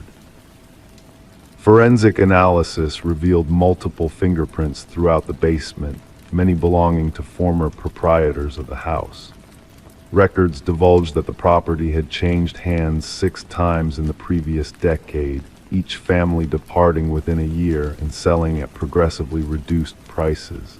None had alluded to the existence of a basement. "We must interview every past owner," Connors instructed, leafing through her notepad. The case grew more disconcerting as they retraced the property's history. Discrepancies marred the property records, blueprints modified between sales, permits lodged then retracted, inspection reports with redacted sections. A breakthrough occurred during the interrogation of the contractor who had revamped the house 7 years prior. His countenance drained of color upon glimpsing photos of the basement. "That chamber is non-existent," he asserted, his hands quivering. "I gutted that place to its foundation. No basement, no door. Nothing beneath the living room except soil and concrete. Data extracted from the memory card clandestinely nestled inside the light fixture unveiled hundreds more images depicting not only the Mercers but also prior families. Children slumbering, parents bickering, intimate moments, mundane rituals, all captured by an illicit eye. The case took a darker turn with the recovery of audio files from a weatherproof box buried in the basement's corner. Voice recordings of conversations held in the master bedroom, the kitchen, the living room. The audio quality suggested sophisticated microphones clandestinely ensconced throughout the house, though none were discovered during the initial sweep. "We must dismantle every wall," Connors declared, her voice taut with urgency. "Probe inside the air vents, light fixtures, electrical outlets. The culprit has been surveilling these families for years." Beyond the wall of photographs, investigators unearthed a narrow passageway leading to a diminutive monitoring station. A desk, a chair, a laptop linked to an array of wireless cameras, and a journal, its pages teeming with meticulous observations of each family that had dwelled in the house, their routines, their timetables, their disputes, their vulnerabilities. The script mirrored samples from the property's original builder, a man by the name of Edward Kelvin. Records indicated his demise during the house's construction, a detail that grew increasingly suspicious as the inquiry unfolded. No official record of death existed. No funeral arrangements were made. Edward Kelvin had vanished from public archives. The journal's final entries veered into the realm of delirium. Phrases like "they never glanced downward" and "they never perceived me" recurred incessantly. The concluding page bore a solitary sentence: "The subsequent family arrives tomorrow." Fingerprint scrutiny corroborated the detective's mounting suspicion. Edward Kelvin had never departed from the house he erected. He had retreated into its covert recesses, erecting a labyrinth of observation points from which he could scrutinize the families who believed they inhabited solitude. The manhunt spanned 3 days. They discovered him curled within a crawlspace amid the second-floor chambers, his physique gaunt and sinewy, acclimated to maneuvering through the narrow passages he had fashioned within the walls. His eyes blinked against the beams of flashlights, unaccustomed to direct illumination. During interrogation, Kelvin spoke of the families as if they were players in his private theater. He narrated observing them with the detached precision of a scientist monitoring subjects. He never made physical contact, never filched from them, never directly intervened in their lives. He merely observed, recorded, chronicled. They welcomed me, he informed the investigators, his tone gentle and logical. They signed the contracts, they became mine. The psychiatric evaluation concluded that Kelvin suffered from severe delusions, perceiving himself as a custodian of the house rather than an intruder. The families were transient lodgers in what he deemed his permanent abode. The Mercer family never revisited the property. Like their predecessors, they abandoned their possessions, salvaging only what could fit into suitcases. The house stood barren as the legal proceedings unfolded. The trial unveiled the expanse of Kelvin's surveillance grid-hidden chambers accessible solely via crawlspaces, observation points integrated into the very framework of the house, all meticulously orchestrated prior to the laying of the first brick. The house had been architected from its inception as a surveillance apparatus, its inhabitants unwitting participants in Kelvin's obsessive documentation. When the jury delivered its verdict, Kelvin displayed no reaction. He had already retreated into the edifice of his mind, where he could still wander unseen through the passages of the house, now existing solely in recollection. The property was eventually razed, its foundation excavated and filled. Yet for the families that had dwelt within, the intrusion persisted. They remained haunted not by what had been purloined from them, but by what lay hidden, observing, eavesdropping, recording their most intimate moments from within the walls they had entrusted to safeguard them. At times, in hushed instances, they found themselves glancing at air vents, light fixtures, the junctures where walls met ceilings, pondering if they were truly solitary now, pondering if they ever had been. Story 17, the aged library faced imminent destruction. Workers neared completion when a chance stumble revealed a concealed latch on a bookshelf. With a soft click, the entire case swung open, unveiling a narrow passage leading to a secret chamber. The air within was heavy, stagnant from years of neglect. No furnishings adorned the space, only a solitary chair at its center, firmly fixed to the floor. Etched repeatedly on the wall, a haunting phrase echoed, "I am still here." The construction foreman swiftly contacted the authorities. What had started as a routine demolition swiftly morphed into a darker mystery. Detective Morgan Walsh, a seasoned investigator with 2 decades of experience, entered the hidden room. His flashlight pierced the darkness, casting an eerie glow on the unsettling message that adorned the walls. "Secure the area," Walsh commanded the officers, his voice resonating in the confined space. "No one disturbs anything until forensics arrives." The library's history added layers of intrigue to the unfolding narrative. Once owned by the prominent Harrington family, the building had been gifted to the public following the mysterious disappearance of their daughter, Rebecca. Vanishing during her final year of college, all that remained was her abandoned car near the woods. Despite extensive searches, the case grew cold, with theories suggesting she had fled to start new, a notion her family vehemently rejected, believing a more sinister truth lurked beneath. As forensic experts meticulously combed through the hidden chamber, they uncovered hair and fiber samples embedded in the chair. Traces of blood and skin cells mingled with the scratches on the wall, hinting at a grim struggle. Initial analysis hinted at a young female's biological material, indicating a harrowing tale of captivity and resistance. Walsh delved into the Harrington family's past, unsettled by the timing of the library's donation post-Rebecca's disappearance. Further probing unearthed unsettling connections, the bookshelf concealing the hidden room installed by a contractor exclusively hired by Maxwell Harrington, Rebecca's uncle and family patriarch. Financial records hinted at exorbitant payments to the said contractor, raising suspicions of a hidden agenda. Former staff interviewed expressed shock at the revelation. None had known of the secret space, save for an elderly librarian recalling Maxwell's solitary hours spent in that area after closing. Maxwell insisted that section remain untouched, she recounted, unaware of the sinister truth lurking within. The investigation intensified as DNA evidence from the hidden room matched Rebecca's samples, painting a grim picture of imprisonment within her own family. A search warrant of the Harrington estate led to a chilling discovery, a journal hidden in Maxwell's study detailing his obsession with his niece and the sinister events that transpired.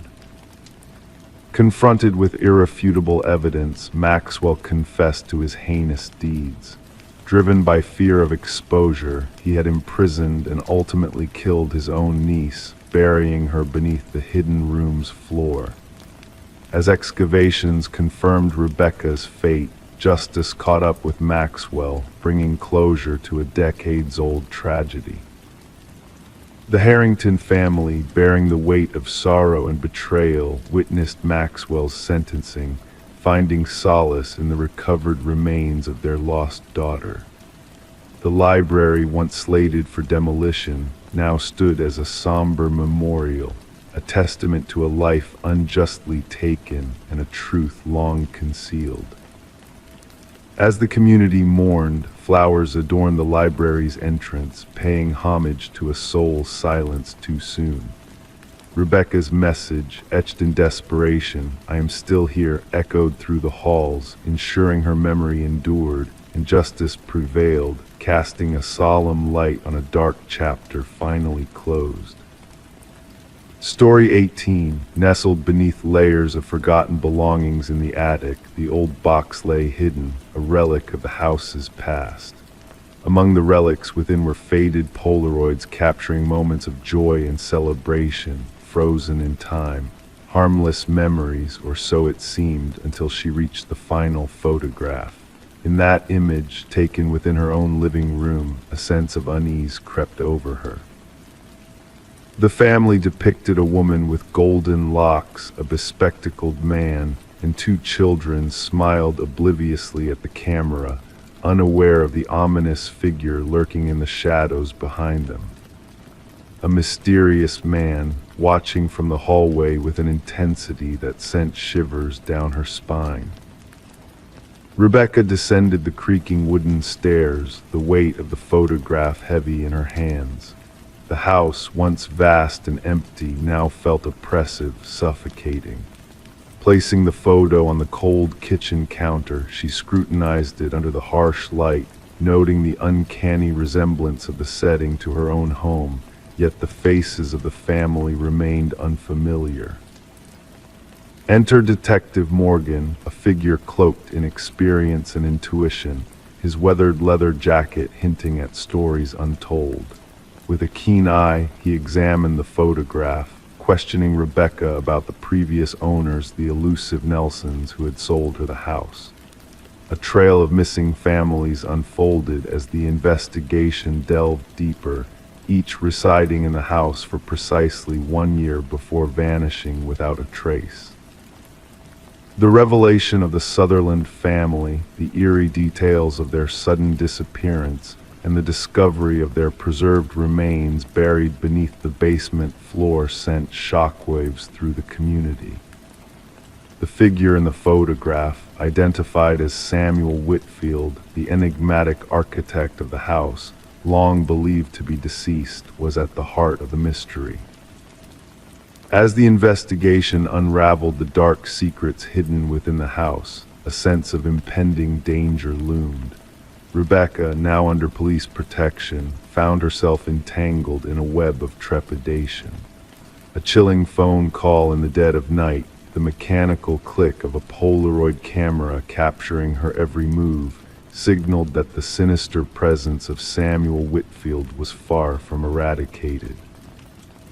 The house, now a haunting reminder of its grim past, stood abandoned, its walls holding onto secrets that refused to be fully exposed.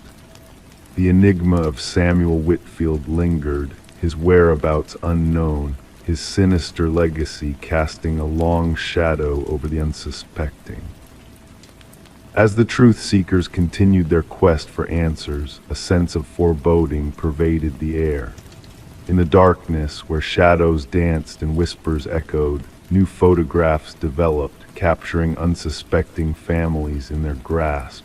The watchers, unseen and unfathomable, continued their vigil, their presence a chilling reminder that some mysteries are best left undisturbed. Story 19.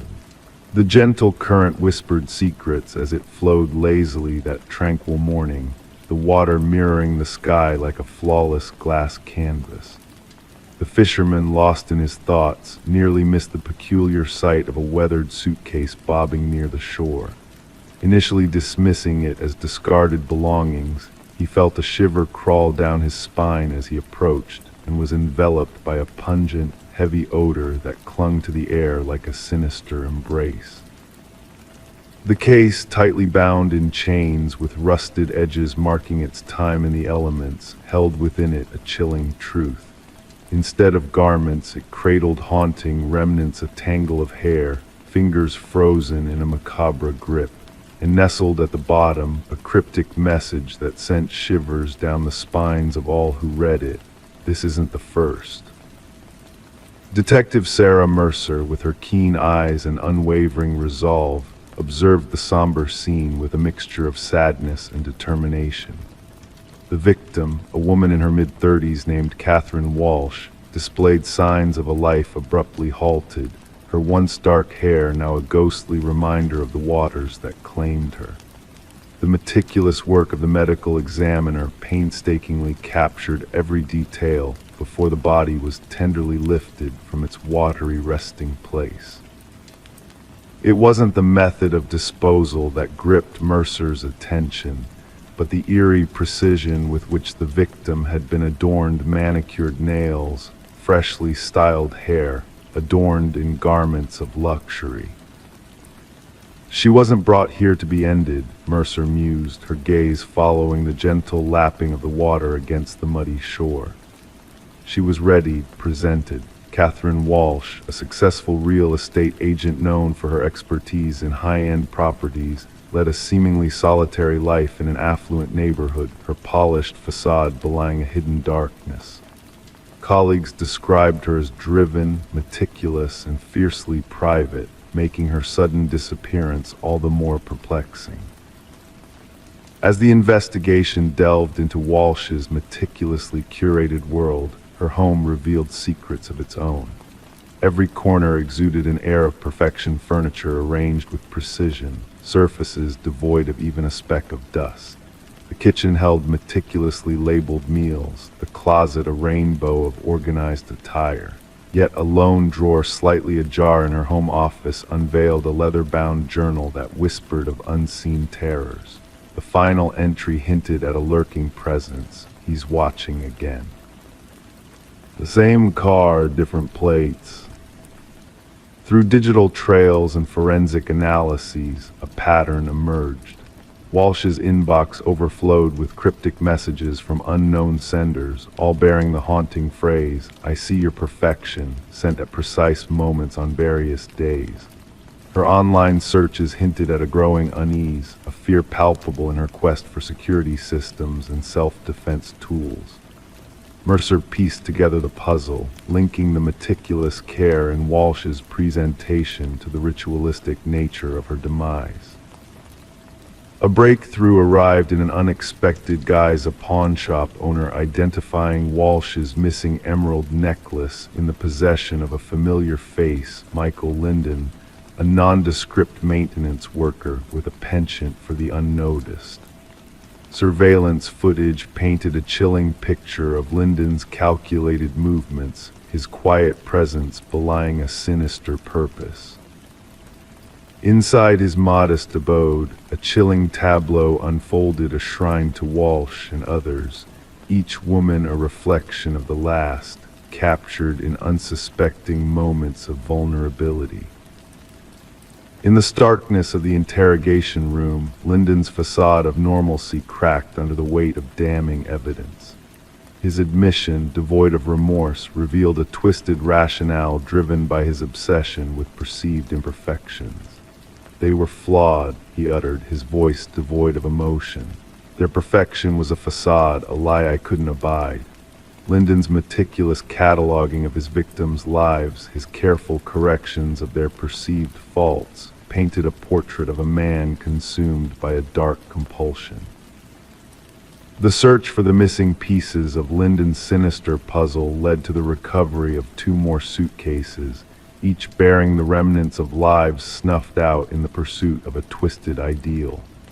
As the truth unfurled in the courtroom, Linden's detachment stood in stark contrast to the anguish etched on the faces of the victims' families.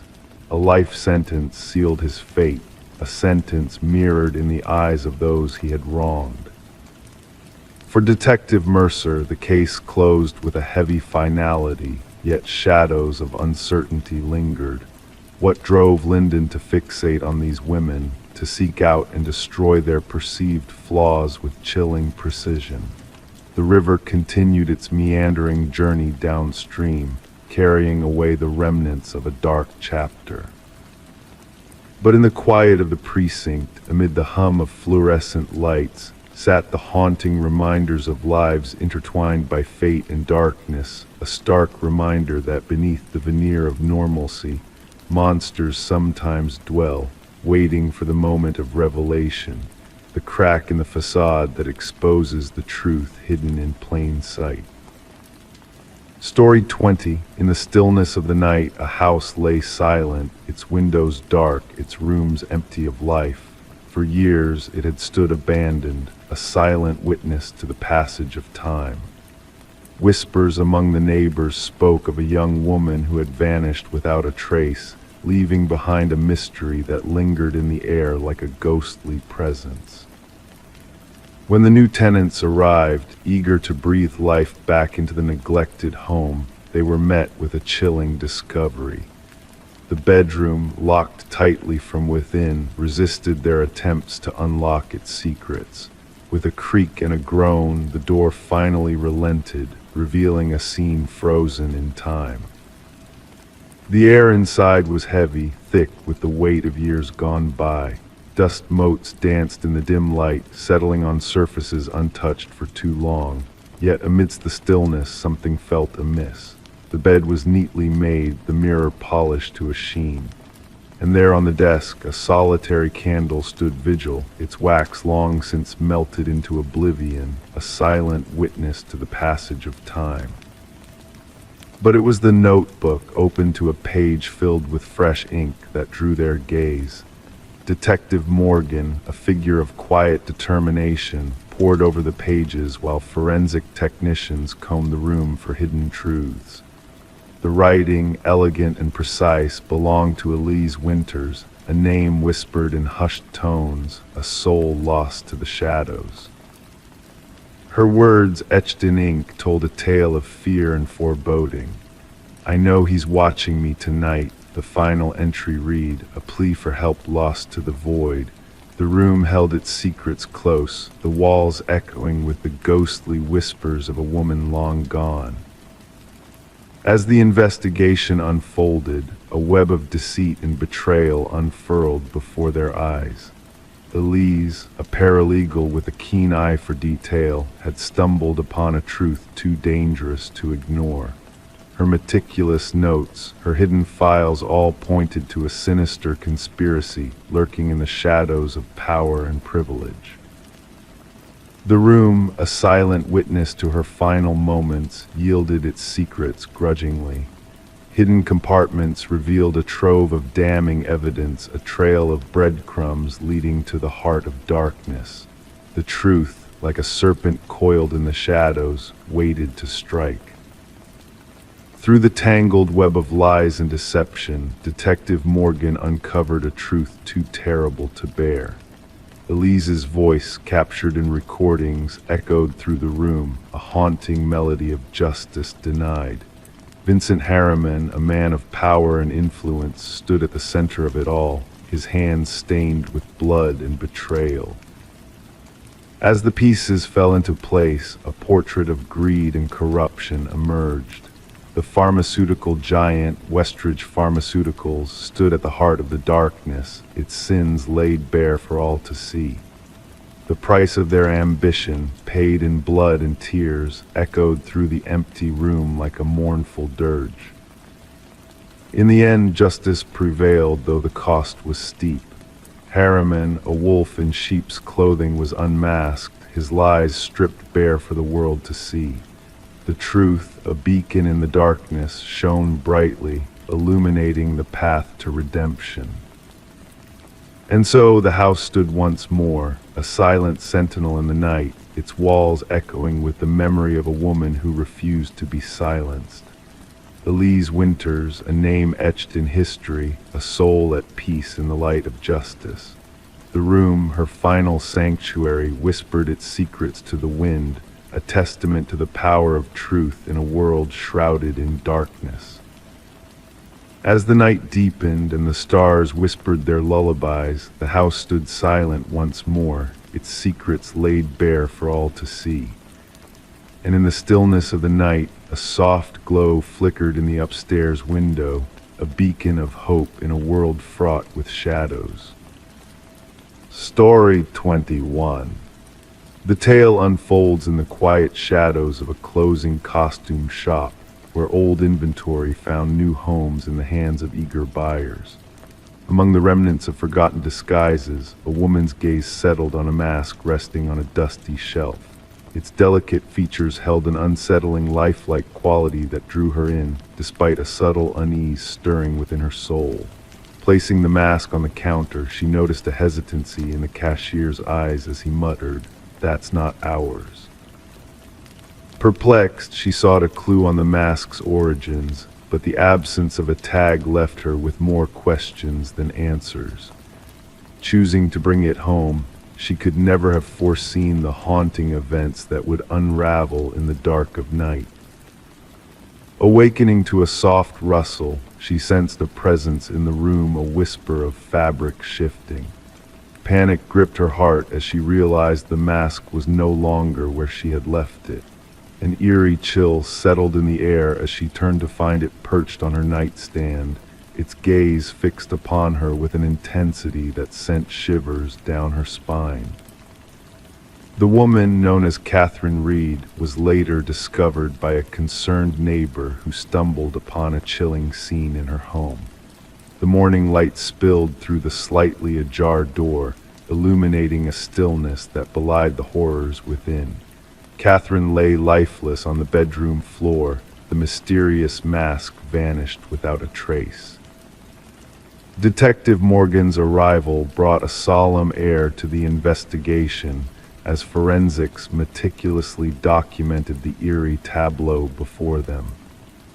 Clicking shutters provided a haunting rhythm to the whispered conversations of the investigators, each detail scrutinized in the search for elusive truths.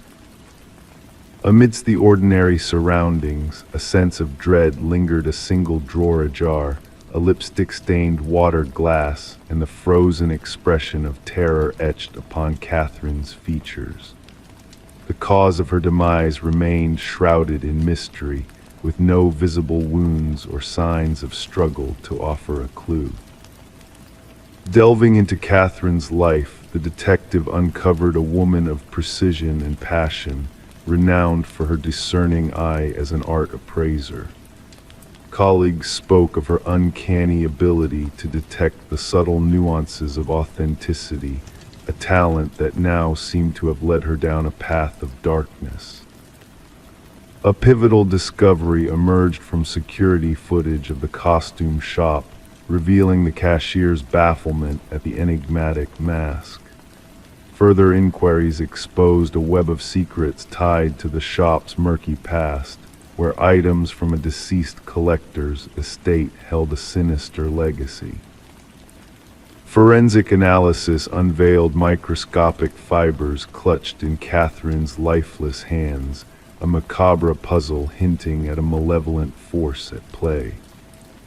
As the investigation unfolded, a pattern emerged: similar deaths linked to the acquisition of peculiar masks, each victim bearing the mark of unbridled terror.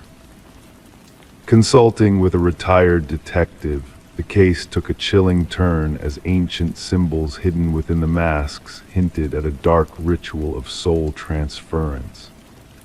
Catherine's own journal revealed a descent into fear and paranoia, her final entries a testament to a lurking evil that sought to claim her very essence.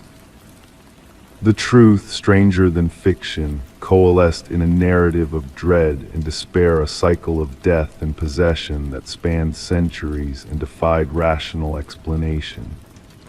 Surveillance footage captured a spectral figure leaving Catherine's home, wearing her likeness like a macabre masquerade, a harbinger of doom in the dead of night. The elusive mask resurfaced months later in a distant vintage shop, slipping through the grasp of investigators once more. Its insidious purpose remained a mystery, a harbinger of doom waiting to ensnare its next unwitting victim in a dance of shadows and whispers. As the detective safeguarded Catherine's journal, a silent sentinel to the horrors that lurked beyond the veil of reality, she knew that the mask's hunger would not be sated until it found a new host. In the stillness of the night, she felt the weight of unseen eyes upon her, a chilling reminder of the darkness that awaited those who dared to peer into the abyss. The mask, a vessel for ancient malevolence, bided its time in the shadows, a silent specter waiting to claim its next victim in a macabre waltz of death and despair. And when it found its mark once more, another soul would awaken to the haunting presence of an empty-eyed visage, a harbinger of nightmares yet to come. Story 22. The story of the new homeowners began with what seemed like a mere quirk: the crackling of the old intercom system late at night. A relic of the past, forgotten but still present in the Victorian manor they now called home. Daniel and Meredith Parker were drawn to the property, its charm blending history with modernity, despite the real estate agent's unease during their initial visit. One fateful night, curiosity got the best of the husband as he pressed the button on the intercom. A whisper, faint yet chilling, crackled through the speaker, asking, "Why did you come back?" His hands trembled, and his wife, standing behind him, denied ever uttering those words. The mystery deepened when they uncovered a hidden journal behind a wall during renovations. The elegant handwriting belonged to Alina, the previous owner, detailing her fears of her husband, Vincent. The final entry, dated 3 decades ago, hinted at a grim fate. Detective Sarah Reeves arrived at the manor in response to a call about a possible break-in, but she sensed there was more beneath the surface. Daniel led her through the house, recounting the eerie events that had unfolded through the intercom. As the investigation progressed, the truth slowly unraveled. Records pointed to a dark past involving Vincent and Alina Blackwood, with disturbing revelations surfacing as human remains were discovered buried beneath the garden shed. Vincent's sinister actions came to light as he confessed to silencing Alina, who had persistently reached out through the intercom even after her demise. His calculated deception spanned decades, shrouding the truth in a web of lies until justice finally caught up with him. The house, once a witness to unspeakable secrets, stood silent as Daniel and Meredith decided to part ways with it, unable to bear the weight of its history. A memorial for Alina brought a sense of closure to the dark chapter, with the garden now peaceful after being disturbed by the excavation. The intercom, a conduit for the past, was removed by the new owners, its whispers fading into memory. Detective Reeves, reflecting on the case known as the house that answered back, felt a lingering presence whenever she passed by the property, the echoes of the past carried on the gentle breeze, a reminder that some secrets can never truly be silenced. Story 23. The parcel arrived unannounced, cloaked in mystery. No return label, no tracking number, just a damp cardboard box kissed by the morning dew. It wasn't intended for Sarah Miller, despite her address being correct. The name Daniel Whitaker was a stranger to her. She hesitated, knowing she should have left it untouched on the porch, but curiosity beckoned her closer. With a tug, the tape revealed a VHS tape within, accompanied by a solitary sticky note that commanded, "Watch alone." Sarah held the black plastic cassette in her hands, feeling its weight, sensing an unspoken gravity within. The tape seemed to whisper secrets, its worn edges telling tales of the past. The handwritten note bore the marks of urgency, each stroke etched with purpose. As Sarah stood in her kitchen, the suburban sounds of everyday life continued outside, dogs barking, children laughing, lawnmowers humming, oblivious to the enigma that had just crossed her threshold. Against her instincts, Sarah inserted the tape into her old VCR. Static danced on the screen before morphing into a dimly lit room. The camera's angle was skewed, casting an eerie shadow over a man seated in a wooden chair. "My name is Daniel Whitaker," his voice echoed, laden with a weight Sarah could almost touch. "If you're watching this, someone found you, which means they'll find me too." Daniel's words painted a picture of innocence tainted by circumstance. He professed his innocence in the face of a heinous crime, his weary eyes pleading for understanding. The room around him spoke of transience, as if he were a ghost in his own life, ready to vanish at a moment's notice. As Sarah delved deeper into the tape's revelations, Detective Eliza Ramirez found herself entangled in a web of deceit. 5 tapes, 5 recipients, all pointing fingers at Daniel Whitaker, the prime suspect in a murder case. The evidence seemed irrefutable until the tapes unveiled a darker truth. Catherine Walsh's murder, initially a closed case, unraveled before Ramirez's eyes. The whistleblower's connection to a pharmaceutical giant, PharmaCorp, hinted at a sinister cover-up. As Ramirez dug deeper, inconsistencies surfaced, painting a chilling picture of manipulation and corruption. Sarah's involvement deepened with each package. She received documents exposing PharmaCorp's crimes, shedding light on a conspiracy that had ensnared an innocent man. With each tape, each revelation, the truth crept closer to the surface. The puzzle pieces fell into place when Sarah noticed a crucial detail in the tape, a reflection that led to a hidden stash of evidence. Together with Ramirez, they uncovered the heart of the conspiracy, unmasking the puppeteers behind the scenes. Justice was served not with a bang, but with a quiet resolve. Executives fell, the truth emerged, and Daniel Whitaker emerged from the shadows, a man transformed by the weight of injustice. As he and Sarah shared a moment of reflection, they understood the power of chance, of a wrong address leading to the right hands.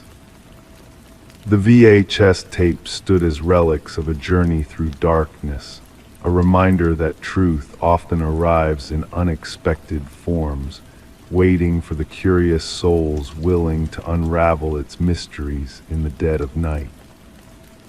Story 24 started with a pocket dial, a faint whisper lost in static. The operator almost dismissed it, but then a voice broke through, a woman's voice, urgent and trembling. "He's here." And then silence descended like a heavy curtain. The number traced back to a desolate house, standing empty for years, its secrets buried in the shadows. No signs of intrusion, no disturbances in the air. Yet in the dimly lit kitchen, an old phone sat on the counter, its screen casting an eerie glow in the darkness. The call had been placed mere moments ago.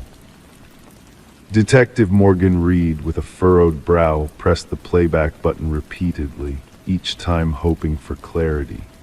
The whispered words lingered in the air, a ghostly echo of fear and desperation. This abandoned dwelling once belonged to the Sullivans, a family torn apart by a tragic fire that ravaged their home. Since then it remained untouched, a silent witness to the passage of time. "Background check on the number," Morgan inquired, turning to her partner, Detective Walsh. The answer came swiftly, registered to Catherine Sullivan, the deceased daughter of the family. A young woman who had perished in a car crash 3 years prior, her voice now haunting the empty rooms of her former abode. The enigma deepened as Morgan gazed at the phone nestled in an evidence bag. A spectral puzzle unfolding before her eyes, a phone from beyond the grave, reaching out from the void. The dust around it disturbed, as if an unseen hand had placed it there, a beacon in the darkness of the abandoned house. Forensic examinations yielded no tangible leads. No fingerprints, no footprints, only the echo of a voice long gone, yet inexplicably present. The recording, a mere 11 seconds of static and breath, held the key to a mystery that defied logic. Voice analysis confirmed the impossible. The voice matched that of Catherine Sullivan with an unsettling 98% certainty. The call, a spectral anomaly, had occurred at the exact time of her tragic demise, as if time itself had folded in on that fateful moment. Interviews with those who knew Catherine painted a portrait of a life cut short, a story unfinished. Her father, her mother, her boyfriend, all touched by her absence, all haunted by the echoes of a past they could not change. The truth lay buried beneath layers of deceit and manipulation, waiting to be unearthed. A breakthrough came in the form of a journal, a testament to Catherine's silent suffering. Pages filled with the gradual unraveling of a relationship, once filled with love, now tainted by control and fear. The final entry, a chilling revelation of impending doom, a plea for help written in silence. Confronted with the damning evidence, Catherine's boyfriend, Mark Jennings, faltered under the weight of truth. Denials crumbled, alibis shattered as the darkness of his deeds came to light. The buried phone, a silent witness to his malevolence, revealed the sinister truth hidden beneath layers of deceit. As the investigation delved deeper, a pattern emerged, a pattern of manipulation, of violence masked as tragedy. Mark's twisted games of control and deceit had claimed more than one victim, their voices silenced by his hand. The hunt for justice led to a chilling revelation. Mark, the puppeteer of pain, had returned to the scene of his crimes, a ghost haunting the halls of the Sullivan house. His arrest, a mere formality, as the weight of his sins bore down upon him. In the quiet of the courtroom, as the verdict was delivered, a sense of closure descended. Catherine's mother clutched the journal to her chest, a silent tribute to her daughter's unwavering spirit. Justice, not through supernatural means, but through the unyielding pursuit of truth, had prevailed. The phone, once a conduit for fear and despair, now rested in the evidence locker, a relic of a past best left undisturbed. Yet whispers lingered in the air, a reminder that even in death, voices can find a way to be heard. Catherine's story, a testament to resilience and the enduring power of truth, echoed through the empty halls of the abandoned house, a beacon of hope in the darkness. Story 25. Once upon a time, in a quaint old apartment with its fair share of quirks, a symphony of groaning pipes and creaking floorboards, a new tenant moved in. She quickly realized that the sounds she heard weren't quite ordinary. The footsteps that echoed from above were too precise, too deliberate for comfort. The strange thing was, she resided on the very top floor of the building. One fateful night, she mustered up the courage to tap the ceiling with a broomstick. The sound abruptly ceased, plunging the space into an eerie silence. Then, a single knock reverberated back to her from within the confines of the ceiling itself.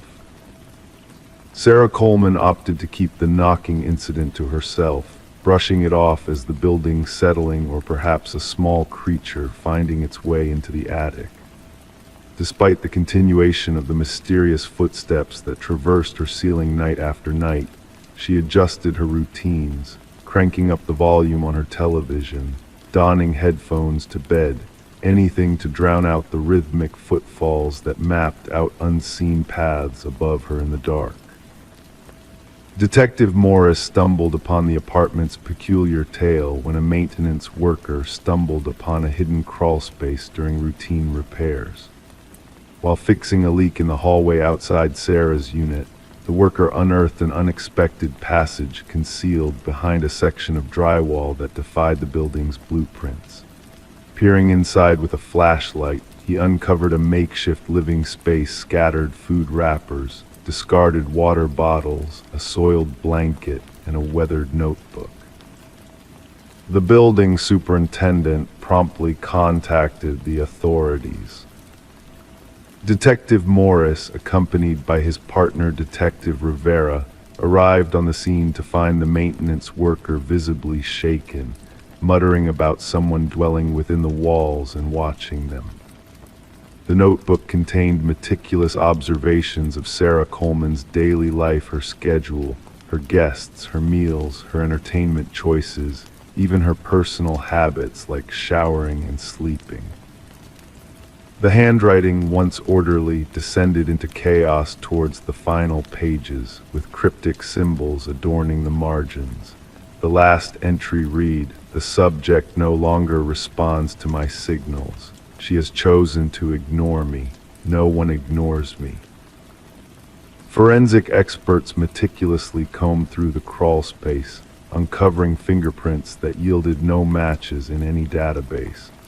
They unraveled a complex labyrinth of passages woven into the walls and ceilings of the building, some dating back decades based on structural assessments. These secret passages connected to 5 different units, culminating in observation points disguised as innocuous fixtures or minor damages, all leading to Sarah Coleman's apartment. Interviews with current residents yielded no unusual occurrences beyond the typical apartment noises. However, former tenants painted a different picture. 3 prior occupants of Sarah's unit recounted feeling a sense of being watched or hearing unexplained movements, prompting one to vacate after a mere fortnight. None had come forward with their experiences for fear of sounding paranoid. A breakthrough in the investigation surfaced when forensics uncovered microscopic blood spatter within one of the crawlspace compartments. DNA analysis linked the traces to Martin Weaver, a former tenant who had mysteriously vanished 4 years prior. Martin had resided in the apartment directly below Sarah's. Detective Morris delved deeper into Martin's disappearance, learning that he had raised concerns about noises emanating from the unit above his own, a reserved individual named Edward who had abruptly vanished after Martin's confrontation. Edward's enigmatic past unfolded as investigators peeled back the layers. He had traversed 6 different apartment complexes over 2 decades, consistently opting for top-floor accommodations, maintaining minimal social interactions, and departing without a trace. A neighbor from one of his prior residences recalled him as intense, fixating on the need for silence. Property records unveiled his ownership of secluded rural land. Venturing to Edward's remote property, investigators stumbled upon a cabin adorned with a chilling display walls adorned with surveillance photos, notes detailing residents from various apartment buildings, intricate maps of ventilation systems and structural vulnerabilities, along with meticulous journals chronicling the observations of the specimens and the maintenance of the habitat. At the cabin's heart, a corkboard showcased newspaper clippings of missing persons reports, 6 in total, a morbid tally of individuals who had resided in Edward's past abodes. Beneath the board, gouges marred the wooden floor, hinting at a heavy object dragged repeatedly. Cadaver dogs led the team to freshly disturbed earth behind the cabin, unearthing human remains, one grave after another. As forensic experts endeavored to identify the victims, Detective Morris revisited Sarah's apartment complex. Although the crawl spaces had been sealed, residents sporadically reported unsettling noises. During the installation of enhanced security measures, workers stumbled upon a chilling discovery: a newer notebook tucked in a corner where the ceiling met the wall, mirroring the previous one. The notebook's initial page bore a solitary line: "They found my old nest, but not my new one." The handwriting matched the preceding journal. The final page depicted a crude sketch of Sarah's unit layout, delineating a red-marked passage and a date for that very night. Rushing to evacuate Sarah, officers found her apartment deserted, with only her abandoned phone, blaring television, and running shower as remnants of her presence. In the misty bathroom mirror, a haunting message materialized, etched by a finger: "Look up." Above the shower, the ceiling panel had been removed. The manhunt for Edward, now identified as Edward Mercer, a former construction worker specializing in renovations, rages on. His intricate knowledge of building structures facilitated the creation of his hidden network of passages and observation points. Thermal scans of Sarah's building unveiled no evidence of current habitation within the walls. Sarah Coleman's whereabouts remain a mystery, her case entwined with a string of vanishing acts across multiple states. Law enforcement agencies have issued alerts to apartment managers regarding unauthorized alterations and concealed spaces. Amidst the harrowing discoveries of graves, journals, and victim photos, Detective Morris finds himself haunted by the image of Sarah, ensnared in the relentless echoes of footsteps from an upper realm that never existed. The footsteps that ceased when she dared to knock, only to echo back in response. In the quiet of his home, during solitary nocturnal hours, Detective Morris sometimes finds himself gazing upwards at his ceiling, attuned to the silence, waiting, pondering who else might be listening in the shadows of the night. Story 26. In the quiet of the night, they stumbled upon it in the attic, concealed beneath a worn-out blanket. A porcelain doll, fragile and ancient, its blue eyes painted, gazing wide and unwavering. Sarah and Michael, a young couple, were baffled by its presence, for they had never laid eyes on it before. They dismissed it with a chuckle, deeming it just another forgotten relic of the past. However, as darkness settled around them that night, an unsettling feeling crept into the air. A heaviness descended, stretching the silence into an eerie tapestry of unknown whispers.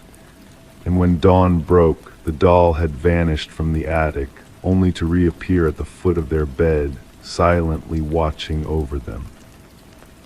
Sarah and Michael had purchased the Victorian house at an auction, captivated by its intricate woodwork and enigmatic allure, oblivious to the whispers of its troubled history. Drawn to the stories embedded within its walls, they unknowingly stepped into a narrative that was yet to unfold. Detective Rachel Winters, a figure shrouded in mystery herself, received a call one crisp autumn morning. The scene she encountered was chilling. The female victim arranged in a contorted pose in the master bedroom, eyes wide with terror, while the male victim lay in the hallway, as if fleeing an unseen horror. No signs of forced entry, no struggle evident beyond those final, haunting moments. Deliberate positioning, Detective Winters murmured, her voice a mere whisper in the shadowed room, her recorder capturing every detail meticulously. The female victim, a doll herself, meticulously placed like a prized possession. The investigation delved into the neighborhood's memories, each tale adding a layer of unease to the unfolding narrative. Shadows dancing behind curtains, phantom laughter echoing in the night, whispers of a past that refused to stay buried. Forensic findings painted a peculiar picture: microscopic fibers of vintage fabrics, a trail leading from the victims to the attic, where the air held a stillness that spoke of secrets long kept. The absence of fingerprints, DNA, or footprints hinted at a presence that defied the physical realm, a ghostly touch, a spectral whisper. The history of the house unveiled a pattern of tragedy: previous owners meeting mysterious fates, strange occurrences haunting the halls. A doll maker and his daughter, their story woven into the very fabric of the house, their secrets buried within its walls. As Detective Winters unearthed the connections between the victims, a chilling realization dawned. Each had tampered with the attic, unknowingly awakening something that should have remained dormant, a force older than time, bound to the house by threads of sorrow and longing. Old photographs whispered of a doll maker's obsession, of a doll that defied logic and reason, moving between frames as if alive. Infrared traces revealed a path etched in porcelain dust, an unknown residue, a spectral hand guiding the way from attic to bedroom. A distant relative's revelations plunged the investigation into darkness, unveiling a world where dolls held souls, where spirits walked unseen among the living. The truth, a tapestry of shadows and whispers, eluded grasp, slipping through fingers like mist. The case, a labyrinth of unanswered questions, led Detective Winters to a solitary decision: to keep the doll, a vessel of unknown power, locked away in a cabinet of shadows. But the night held its own mysteries, as the doll vanished into the void, leaving behind a trail of confusion and doubt. The house changed hands once more, its history a burden that weighed heavy on the hearts of the new owners. The attic remained untouched, a shrine to forgotten memories, a sanctuary for the restless spirits that lingered in the shadows. Detective Winters, a specter of the past, retired into the silence, her final act shrouded in secrecy. A photograph, a memory sealed in an envelope marked "Never Open," a reminder of a truth best left undisturbed. And as the nights grew long and the stars whispered ancient lullabies, a small shadow danced behind the attic window, a soft laughter echoing in the stillness, a child's laughter, a ghostly echo of a past that refused to be forgotten. Story 27. The motel stood quiet and forgotten, its faded sign barely visible in the dim moonlight. It was a place where transient souls sought refuge for a night, a brief respite from their journeys. The receptionist handed her the key with a cryptic warning, his eyes betraying a hidden knowledge. Just avoid the last door on the left. he whispered, his voice barely audible. Intrigue stirred within her, curiosity pulling her towards the forbidden door.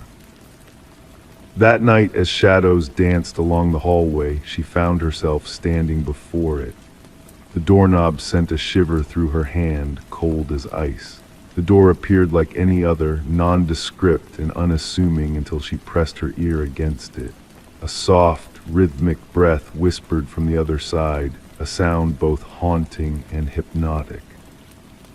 Detective Morgan Reed entered the room with a heavy heart, her footsteps muffled by the weight of the crime scene. The metallic tang of blood lingered in the air, a grim reminder of the violence that had shattered the peace. The room held secrets within its walls, a pristine bathroom, an untouched bed, and a lifeless figure sprawled on the floor. The young woman's features were frozen in a silent scream, her eyes staring into oblivion. Reed knelt beside her, careful not to disturb the fragile balance of evidence meticulously placed around the room. "This is the third one this season," the forensic technician remarked, his voice devoid of emotion as he captured the scene through his lens. "The same signature as before." Reed nodded, her mind already piecing together the puzzle before her. The victim's elegant attire clashed with the rundown surroundings, a stark contrast that spoke of a life interrupted, a story left untold. There was no robbery here, no simple act of violence. This was a crime of passion, of twisted desire. Back at the station, Reed delved deeper into the case, each piece of evidence leading her down a dark path. The victims shared a haunting resemblance, their lives cut short in the shadows of cheap motels. The press murmured about a predator on the loose, a phantom preying on unsuspecting women in the dead of night.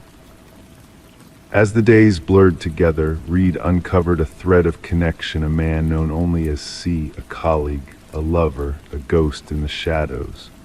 The truth unraveled slowly, revealing a web of deceit woven within the walls of corporate power. Charles Emerson, a man of influence and secrets, stood at the center of it all. Emerson's facade crumbled under Reed's relentless gaze, his carefully crafted lies unraveling like a threadbare tapestry. The evidence stacked against him, a damning testament to his depravity. His mask slipped, revealing the darkness that lurked beneath the polished exterior. The trial brought closure, but for Reed, the echoes of the past lingered like a ghostly whisper. The media dubbed it the door on the left case, a chilling reminder of the horrors that lurked in the shadows. Emerson's sentence was just, his fate sealed behind cold steel bars. Yet in the quiet moments of solitude, Reed still found herself haunted by the memory of that fateful night. The motel keys, silent witnesses to a tragedy long past, served as a reminder that some doors once opened could never be closed again. And as she wandered down empty hallways, she couldn't help but wonder what secrets lay behind each door, what mysteries whispered in the darkness, waiting to be unveiled.